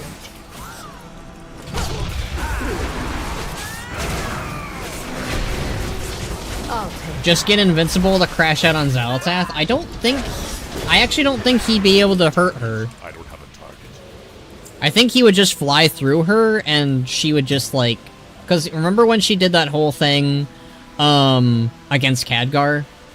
Where, like, or Illyria, where they, like, are trying to hit her, and she just phases through them?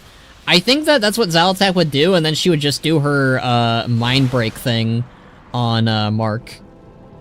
Yeah, I think Invincible is effed when it comes to fighting most, threats in Warcraft. Like, I don't think he could defeat Deathwing, sadly. I don't think he could defeat... Because if he's having struggles with that one normal-ass imaginary dragon dude, oh, he is having a hard time with Deathwing. Arthas, maybe? Garrosh, I think he could take Garrosh. I think Invincible could take Garrosh for sure. Garrosh is getting raffle stomped. Could he take Arthas? Maybe he could take Arthas. He could take... I think he could take Arthas. Maybe. Depends. Let's see, who else would he struggle with? He couldn't take on Sargeras for sure. Sargeras would rip him apart. Oh god. Like... That dragon is invincible literally is due to magic, lol. Well, Deathwing is, like, next level dragon. Like, he can only be destroyed by the Dragon Soul. And also, his armor is pretty strong and impervious. Mark would have to take all those plates off one by one. And, he'd also have to avoid Deathwing's, you know, fire and... Old god terrifyingness powers, really. I'd say Mark could take on Gul'dan, Arthas, Illidan, maybe Ajara. Depends. She has magic. That's a problem.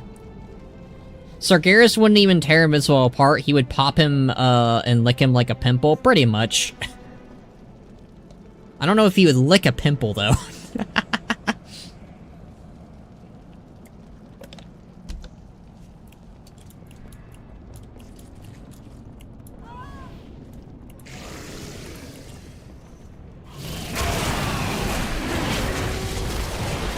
Your Oh life god. is mine. Why is your health so big, mister?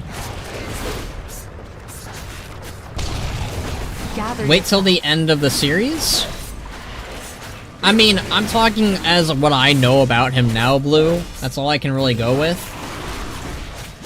But, like, as far as I've been told, Viltrumites are not that strong compared to, like, Super Saiyans, Kryptonians. I'll staunch the bleeding. I don't think he can take on Deathwing, for sure. Or Xal'atath. How does Gorfax Angerfang feel about being an overlord in Ironraw? I'll take that. I mean, he likes the position, obviously. He hasn't really gone through the same developments that our Gorfax has, so... Maybe he'll change, maybe he won't, we'll see, Leandra. Be quicker next time. My eyes on you. Oh yeah, by the way, from the vault, I got tear. I got one piece of tear. Oh hey, a withered. It's nice to see they're still out and about. I don't know how though, but, well. I guess we missed some somehow. I'll take that. Is it bad when you were talking about Invincible, I thought you were talking about Arthas's dumb horse? Get rid of that. I mean, that's fair, we are a Warcraft channel. No, we were talking about the hero Invincible. Is Xal'atath still the leader of the Dragon Maw, or has Gorfak succeeded her? If you're talking about Ironwrath, Xal'atath's still alive and is very much still the leader of the Dragon Maw. If you're talking about, current day and Midnight and World of Warcraft, yeah, Xal'atath's dead, so Gorfax has indeed replaced her. I'm getting tired of this LUA error. Get out of here. Precious gift. I need a target. Did I not mind that? I didn't mind that. Oh. I'll take that. I'm gonna reload my UN bit.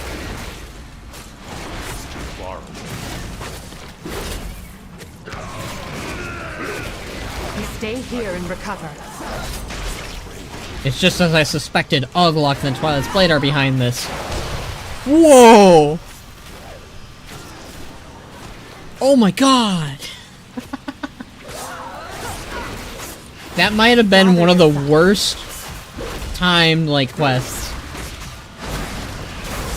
What do you mean that the Twilight's Blade and Oglok are behind this? We already knew that. Your pain, my pleasure. Technician Morel, you need to get fired immediately. We see the stars once more. There, at the top of the stairs. That must be the one who is disrupting the Arcway's conduits. Is this an easy delve? There's no way we're already ending the delve. No way. I'd say between the two Invincibles, Homelander is the weakest. Superman clone I know of probably gets beaten in a fight. Can't say anything, I fear YouTube censors it. I knew it, the iconic character, Oglok! You think he's got a Glock? How did Garrosh convince the Gnolls and Kobolds to join him, and how many clans did he recruit? I don't know the exact details on how many of the Gnoll clans he recruited, or Kobold clans, but, very much, Homelander is the weakest Superman clone, without a doubt. I know the creator of Invincible said that, Invincible could take on Superman, but I don't agree with that. I don't think so, buddy. I know you're the writer and creator of it, but you're not the writer and creator of Superman, and Superman is a universal threat, and nothing about Mark currently is universal. Dude is getting beaten by, I wouldn't say street tears, that's not true. He's not getting beaten by street tears. He's getting beaten by, I mean, as Blue has mentioned in our talks, like, Mark has the worst luck when it comes to what he fights. But to answer your question, Leandra, I think Garrosh basically just went up to them and said, you either join me or die, and he offered them the chance to prove themselves by wreaking havoc in Stormwind, and obviously, given the treatment that they had gotten from humanity, it was a pretty good and solid deal for them. I think that's what we did. End of the series, Mark could give him a fair fight. Interesting. Well, I'm talking about what I know about the character, so I don't know anything about what his feats are and what he ends up with in the very end of the show, at the very end of the comics. I'll take your word for it that he probably is busted as hell. But, as of right now, I don't think Invincible can defeat Xal'atath, and I don't think he could defeat Deathwing. I gave him a lot of benefits by saying he could defeat Arthas, he could defeat Garrosh, he could defeat Illidan, he could defeat a lot of Warcraft's, like, a lot of Warcraft's villains, actually. I don't I don't think he could take Dimensius on. Unless Xal'atath helped him. Which, why would he help her? Why would she help him specifically in that circumstance, you know? Okay, let's kill this frickin' dinosaur thing. Gather yourself. Your life is mine.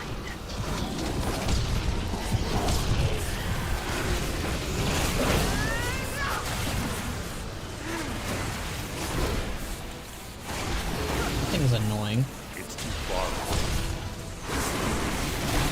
Are there any other factions that have been sent to resumes to the True Horde? Also, does it go by the Iron or True Horde? It goes by the True Horde. I'll staunch the bleeding. It is not the Iron Horde in that timeline. Are you annoyed how Blizzard wrote Garrosh in the end? No. I'll take that. Didn't they originally have a wildly different plan for him where he became a great war chief? No. I'm gonna have a very solid rant. If you are looking for Garrosh sympathy here, you won't find it here. You will not find it here, Brody. Your pain. As far as it goes with Garrosh, like if you really want what I wanted, if you want my words about this lovely, lovely character, he is a great villain. Great character. Like, he is one of my favorite villains of all time, but, no. The original plan with Garrosh was set in stone. I don't even know how people can, like, look at the character and go, like, yes, this guy is going to receive many of the developments. Blame Boxmas for the Garrosh rant? Gather yourself. I mean, usually I do.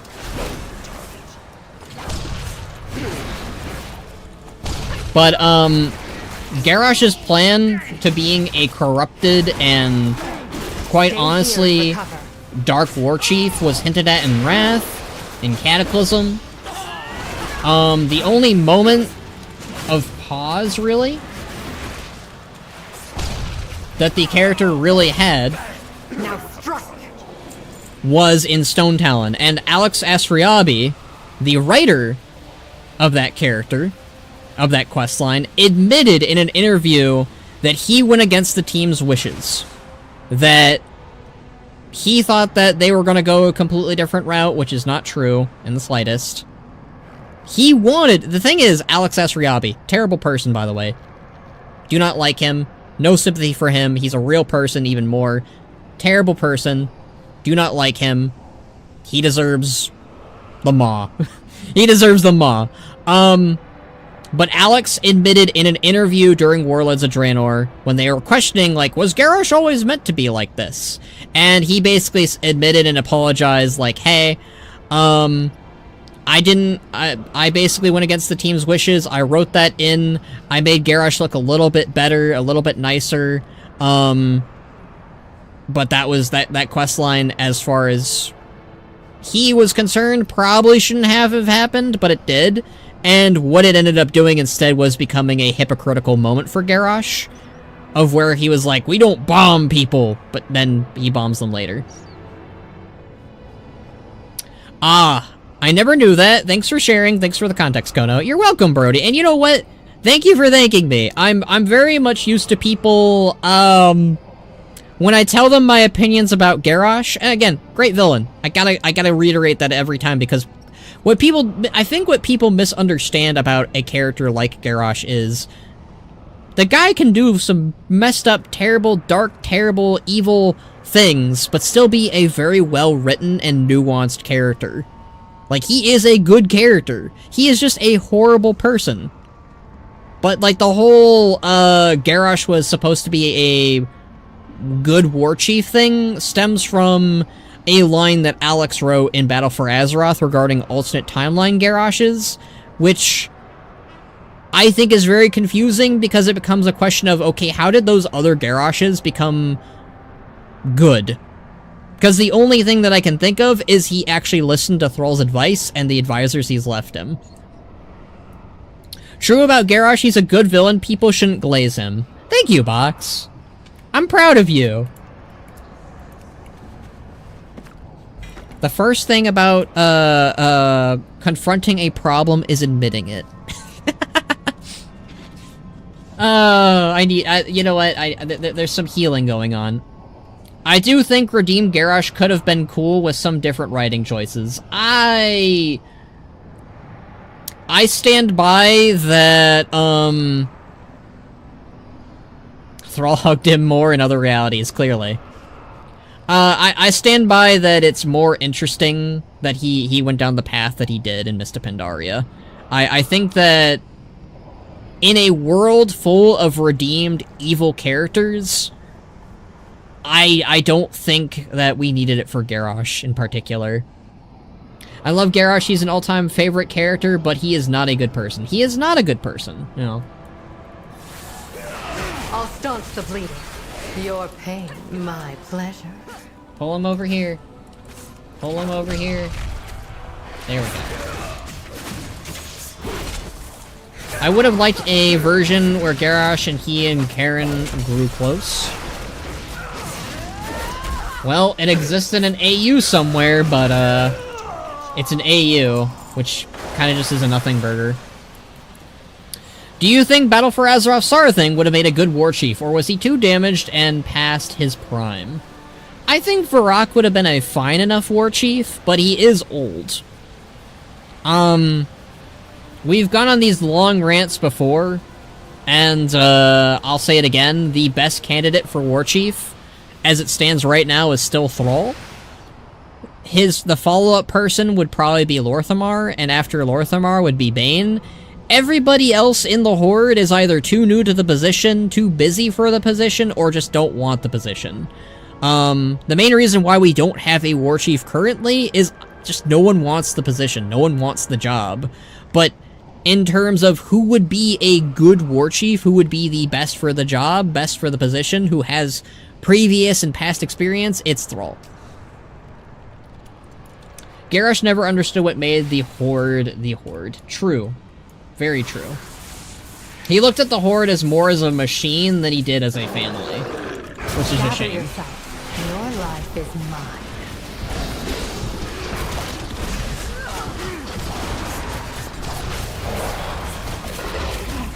Be bolder. Holy ads, man. Talanji for War Chief? I like Talanji, but she's already Queen of the Zandalari. I don't think she needs to be War Chief on top of it all. Darkness shield you. No! Oh god. Well, that went poorly. I got distracted.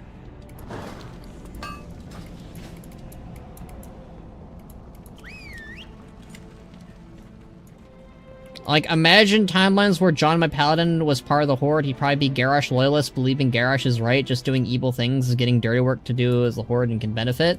So John, if was part of the Horde, see Garrosh as a necessary evil, and wants to see a Horde thrive? Oh my god, I don't like John in the alternate timelines, then.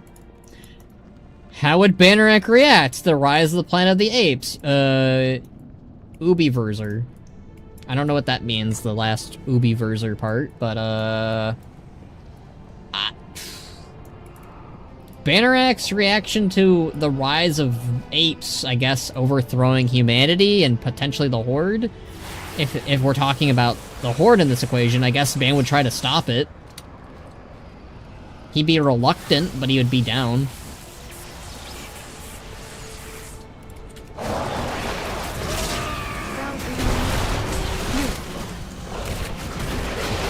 Part of me wonders what stories would get if Garrosh survived and went into hiding. I mean, there's definitely stories you can play with that, but I don't think I'm interested in that. I think Garrosh ended good. I don't think we really needed any more stories with him. Stay here and recover. Take strength from this.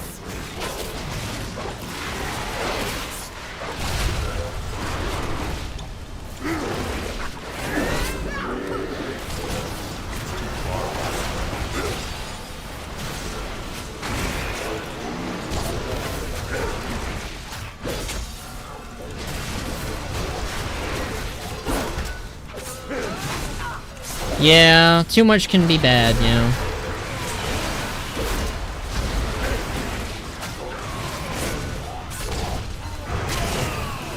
To be fair, John wants to be best to his people. Garrosh says he wants his horde to thrive and think John would fall for it, probably.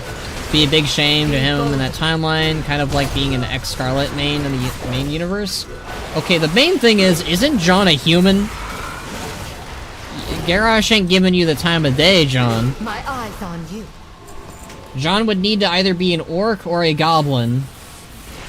I know that in Ironwrath we play with the idea of humans loyal to Garrosh, but that's circumstantial and yeah. I'm stoling out that Garrosh and Zayla had a secret offspring together. That was a theory that I had for a little bit. I don't think it's happening now, but...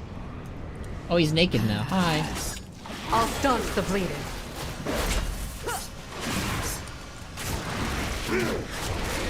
I don't think this is actually Oglock. That or he's gonna run away. Stay here and recover. That floating stampede activating is amusing.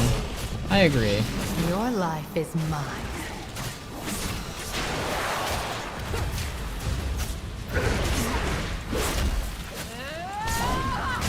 It seems that the crystals that keep the ley lines aligned have been displaced. You need to find and retrieve them. You got it, Thalrisra. Good grief, he's naked! John Human Paladin, the next war chief. Ew. I don't like that. We're gonna put pause on that as an idea and concept, and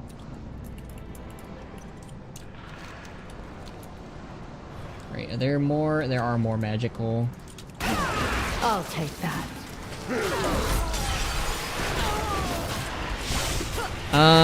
But meaning an alternate timeline where John part of the Horde with Garrosh, assuming he's like a Horde, maybe Blood Elf Loyalist or a Tauren. Don't waste this. To reiterate again, Garrosh didn't really like the Tauren or the Blood Elves either. So yeah, like I said. Back in Midnight, Xal'atath said to... Okay, I need to kill these guys and then read chat. God damn it. I can't do both. My eyes on you.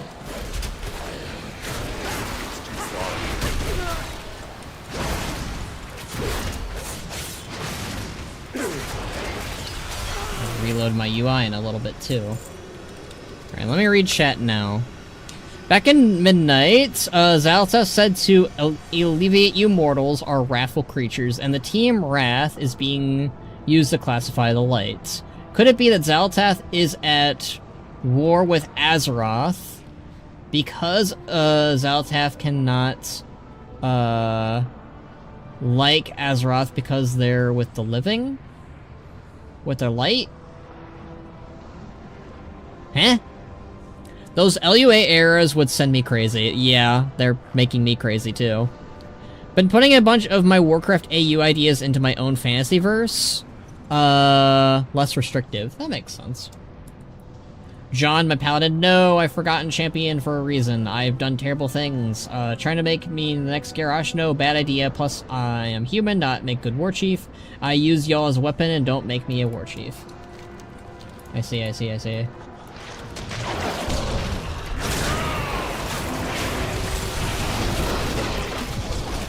Be bolder. Oh my god, the LUA errors don't go away!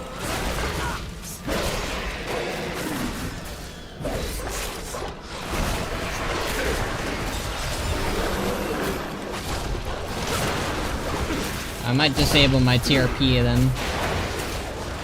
Take strength from this.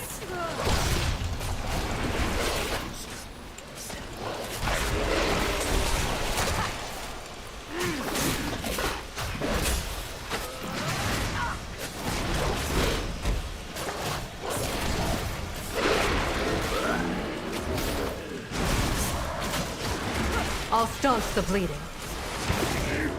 Right, let me disable my add-ons, because you're being annoying.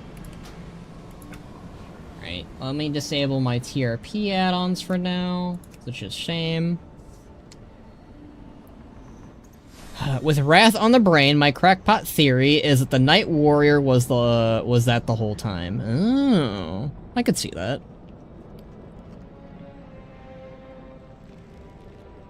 A human who's got amnesia and thinks he's war chief. Come on, a good story there. No more humans with amnesia. I'm tired of it. I didn't like it for Varian, and I won't like it now. Also, I think most of the Horde would be like, get out of here. I'm the war chief of the Horde. Yeah, we're not humoring this guy. Get out of here. My pesky magic.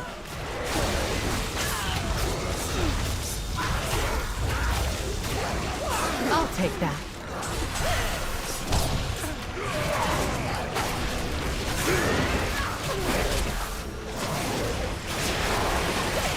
Thought of a concept: if the Kingdom of Alterac survived what were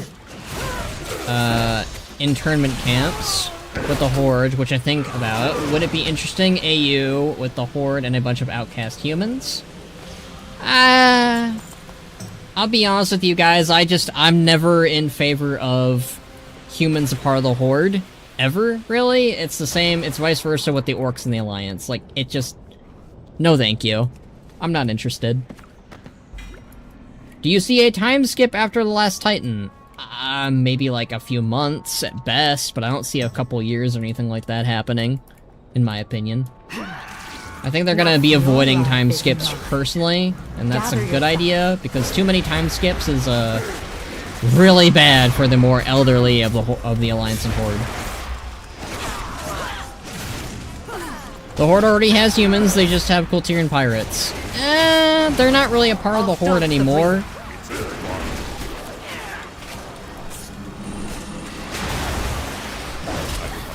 I would say that's also was a temporary alliance, not a long-standing alliance, Leandra.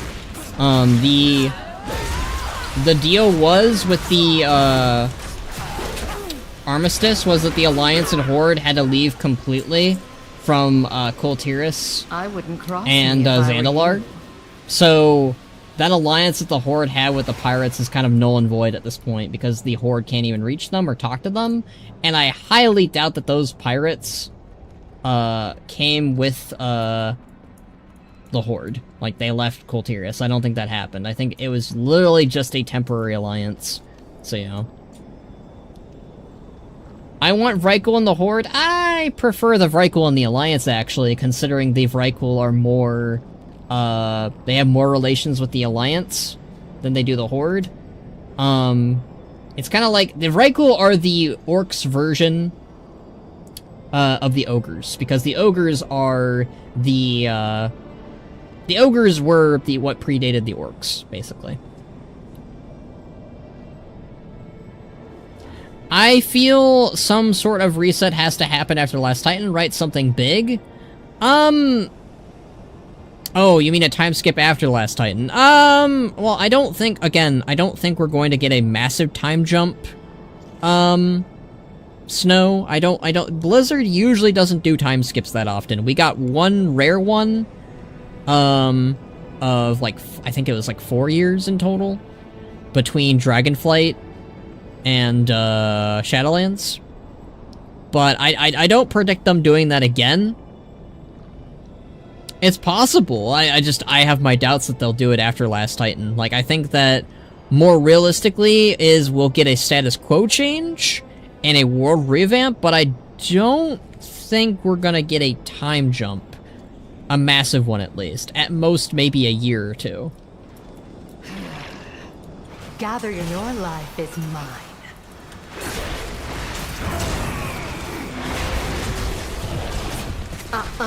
Pesky magic.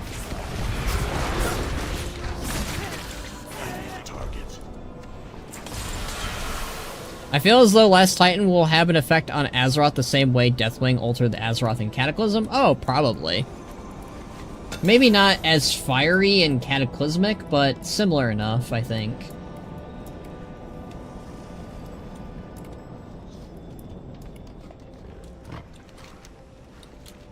Okay, we can't open those doors. After Last Titan, John in his 90s plus, someone find a way to end my immortality, end me, dang it, I want to see my wife and other kids beyond the veil. I mean, there are ways to end an immortal. I'm hoping they keep Ajara for post-Last Titan. Me too, Snow. I think that's definitely the angle to go for whoever is the next villain, maybe. It should be either Ajara or something. How has the Dubum? What? Let me get rid of that. I don't know what that means. They'll ward you.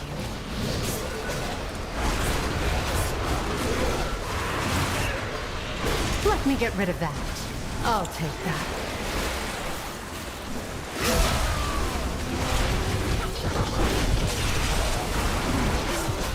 My eyes on you. Man, these guys hit hard.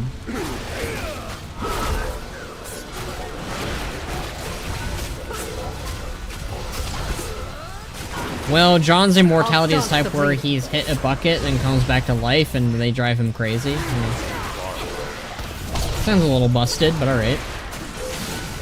Could Ajara anchor 3 expansions like Xal'atath? I think so. I think so, but I don't think we're gonna get another World Soul Saga Snow for a long time, like not for another decade.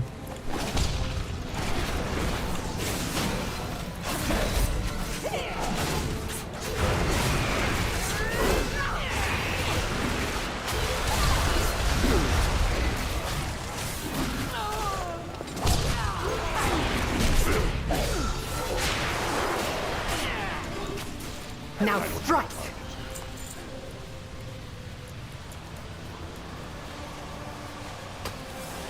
The pleasure is mine.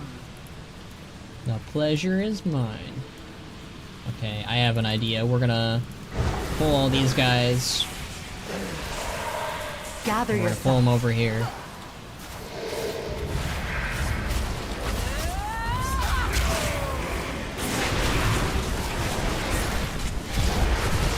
How has Jernhold been doing this past decade? I think it's gone quiet. There's not a lot of details on it currently. I'll take that. In Midnight or Last Titan or any of the more recent expansions. Well, story-wise, he's trying to remove that immortality. A few beings like Deathwing, Shadowflame could technically kill him. Xal'atath powerful enough, she could. But certain levels, John has to fight pass away, kind of like Viking fighting, to Valhalla. I see. Yeah, I generally, when it comes to an OC, I definitely generally avoid this character cannot be killed by anyone or anything. Like, I think that's maybe at most Khono, but Khono is my VTuber, not my RP character. Banneret can die from age, from time, from a wound, from really anything. It's just no one's really gotten to him just yet. Now strike.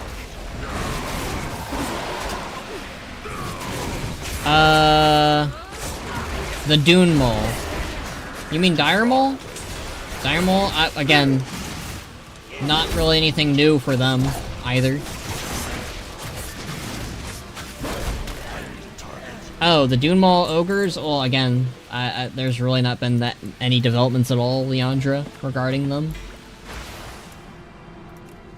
Do you think we could get Last Titan without Illidan? I think Illidan has been all but confirmed at this point, Snow. With the Titans coming back, Illidan is for sure coming back. Illidan has been teased by Metzen himself. He even said you are not prepared for what's about to happen. God, my day has sucked. I popped my front tire, had to haul it blistering heat for 2 miles in a walk, and I go and I look at my bike. Oh, look, the bike's tire is now flat. No idea why. Oof. I'm sorry, Dakota. That sucks, dude. Good. Those are all the crystals. Return to the main chamber and place them on their pedestals. Alright. Was John story-wise trying to remove it? He only passes away 3 times. 2 times they tied to his backstory, but he really wants to pass away. Can't remove it actually as a curse and trying to find a way to remove it. Other OCs are helping remove. Got it.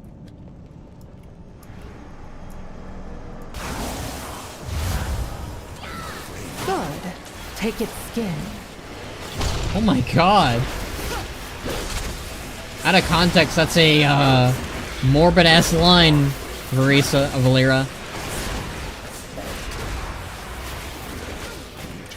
Stay here and recover. Now strike! Your life is mine.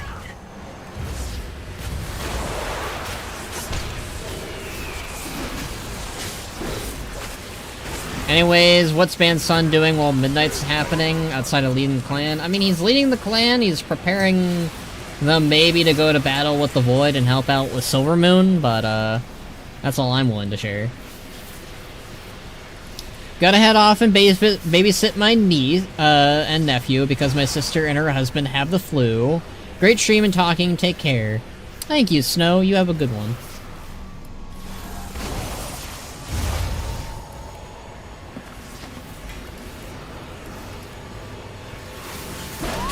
Gather your...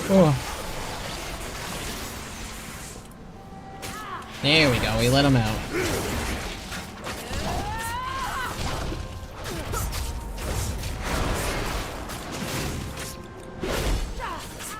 Gave the Horde undead racial options, VAA the Forsaken, basically the Blackhawks, Orcs, Kel'Thas and Arthas killed. Also got freed during Frozen Throne, they just kept following the Sylvanas. Let's talk. That sounds curious.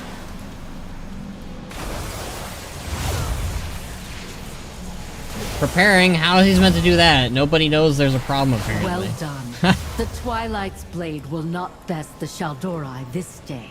Now to bring Ullin's killer to justice. Infiltrator... Gol'Kat. Okay, so there's another guy. So, the guy who replaced... Oh, that's... Oh, Gol'Kat is the dude. Not the other ogre. Okay. Gol'Kat is the, bad dude. Alright, let's get him. Let's see what he sounds like. I'll staunch the bleeding. Oh, he doesn't sound different.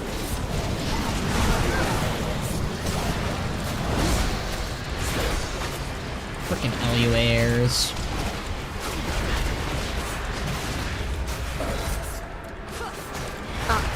Pesky magic.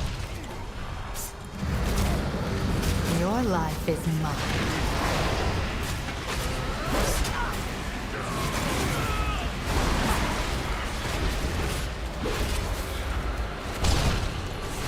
Stay here and recover.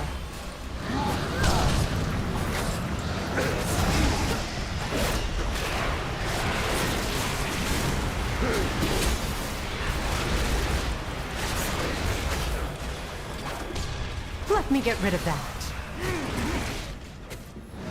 This guy has a lot of health, holy moly.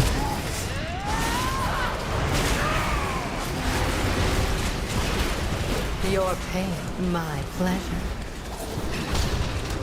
Should use my catalyst to get, my gloves into a tier.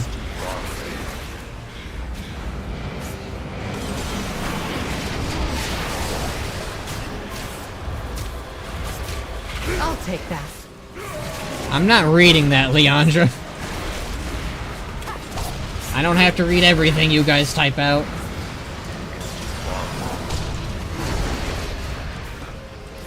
I like Pelagos, but I don't like Pelagos that much.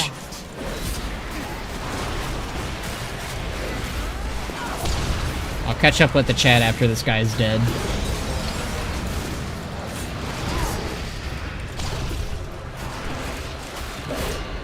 In our opinion, who are the worst candidates for War Chief? That would be Kuro, Gyra,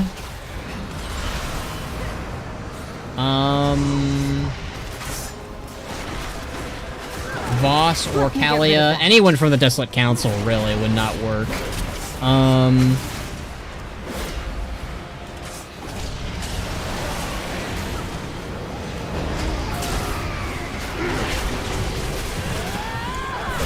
Take that.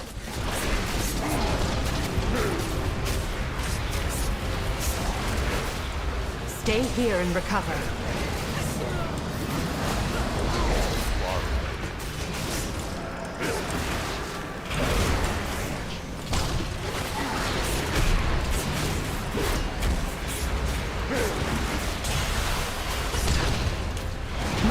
be a lesson to Xal'atath and her minions. The Nightborn Yeah. are no strangers to fighting for our people and our world. Yeah. With the flow of mana restored, our forces can now mobilize and teleport to Silvermoon. Let us rendezvous there, champion. Nice. I thought we decided at launch that I was to be War Chief. Or nominate Sheen for War Chief. Y'all are canceled. I'm putting you all in timeout. Like talking about characters in RP, it's fun to see what others think about what they're doing, even if the one's not playing. True. Like, one my character is Gabe, he just, is Gabe. Okay, your character's name is Gabe. I thought his name was, okay. Like one of my characters, Gabe, he's just farming, not knowing what's going on in Silvermoon and the world ending. Yes, I'd say the worst person to be a leader of the Horde would be Kuro, and anyone from the Desolate Council, sadly.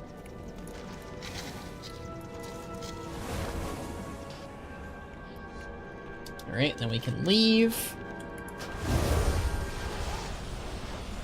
Let's see what we got in our bags, too.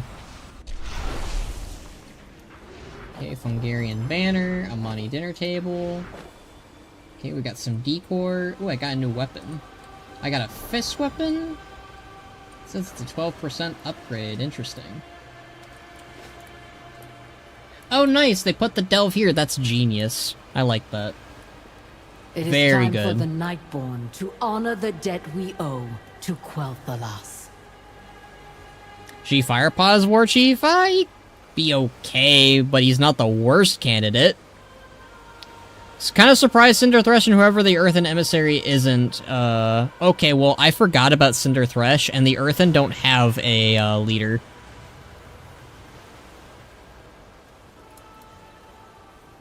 Well done, champion. Our golems are coming back online. Our soldiers are able to conjure and power their weapons again, and we're mobilizing for war. Hell yeah. Frickin' love the Nightborn. We have learned much about the forces we will be facing in the battle to come. Surmar remembers the debt we owe Sindorai for their aid in our time of need. Now that our forces are assembled and our golems prepared, we are ready to defend the city as if it were our own. Come, Bannerac, let us return to Lorthamar. It is time to discuss battle strategy. We have found our places. I believe all of our preparations are complete. Report back to Lorthamar and bear witness to the army you have assembled. Hooray! I only wish that, you know, it was more than just, the elves, but, you know.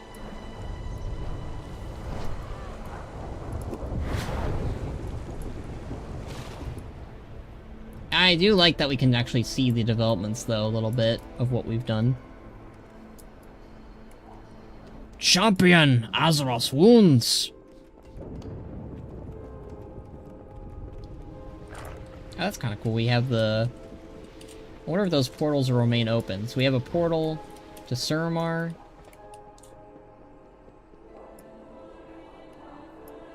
Shame there wasn't a report back to my husband. I mean, Lorthamar would have been cute. Yeah. The beauty of Cultists. Xal'atath seems intent on undermining us at every turn. We must be grateful if she continues to underestimate your skills. With the Nightborn ready, that means our forces are gathered. We will position ourselves and strategize how best to deploy our forces. Alright. With the Shal'dorai, we have gathered together more elves in one place than we have seen in ages. Hey. Let us hope it will be enough. It will have to be. We are fighting for the safety of our world. Okay, so that'll be for next week then. The eternal sun still guides us. Silvermoon prospers. Anything new? Be alert Nope. for opportunities to help. Maintain focus and control.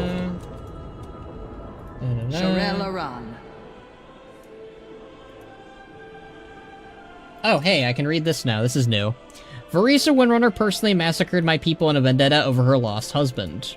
And now I find myself sharing a war table with that traitor. I tolerate their presence only for the sake of my home, and hope that they will have the courage to stand and fight like they have promised, but I do not expect much, not from them. No, I fully expect the Quel'thelas to flee when the Void continues its onslaught. It is important we use our power wisely. Kinda based. Let us begin. The bonds my people share with the Sin'dorei run far deeper than just my marriage to Lor'themar. Hey, they mention it. When my people faced the Legion as they turned our Nightwell to evil, it was the Sin'dorei who first came to our aid. When we found ourselves leaderless, broken after the war and thousands of years of isolation, it was the Sin'dorei that were first to welcome us into the Horde. So Thal'risra is the first to mention the Horde a lot. That is very nice. We will fight side by side, we will fight by their side, through thick and thin. They have earned our respect and our loyalty. We will defend our allies. Champion your continued aid through these. Alright, I read that. Okay. We shall not falter. Nice. Okay. That is everyone then. Light preserve you, friend. We must protect those in... Well, that was this week's campaign. We got it roughly done within about 4 hours, so that's pretty good. Wait, what happened to the Sunwell?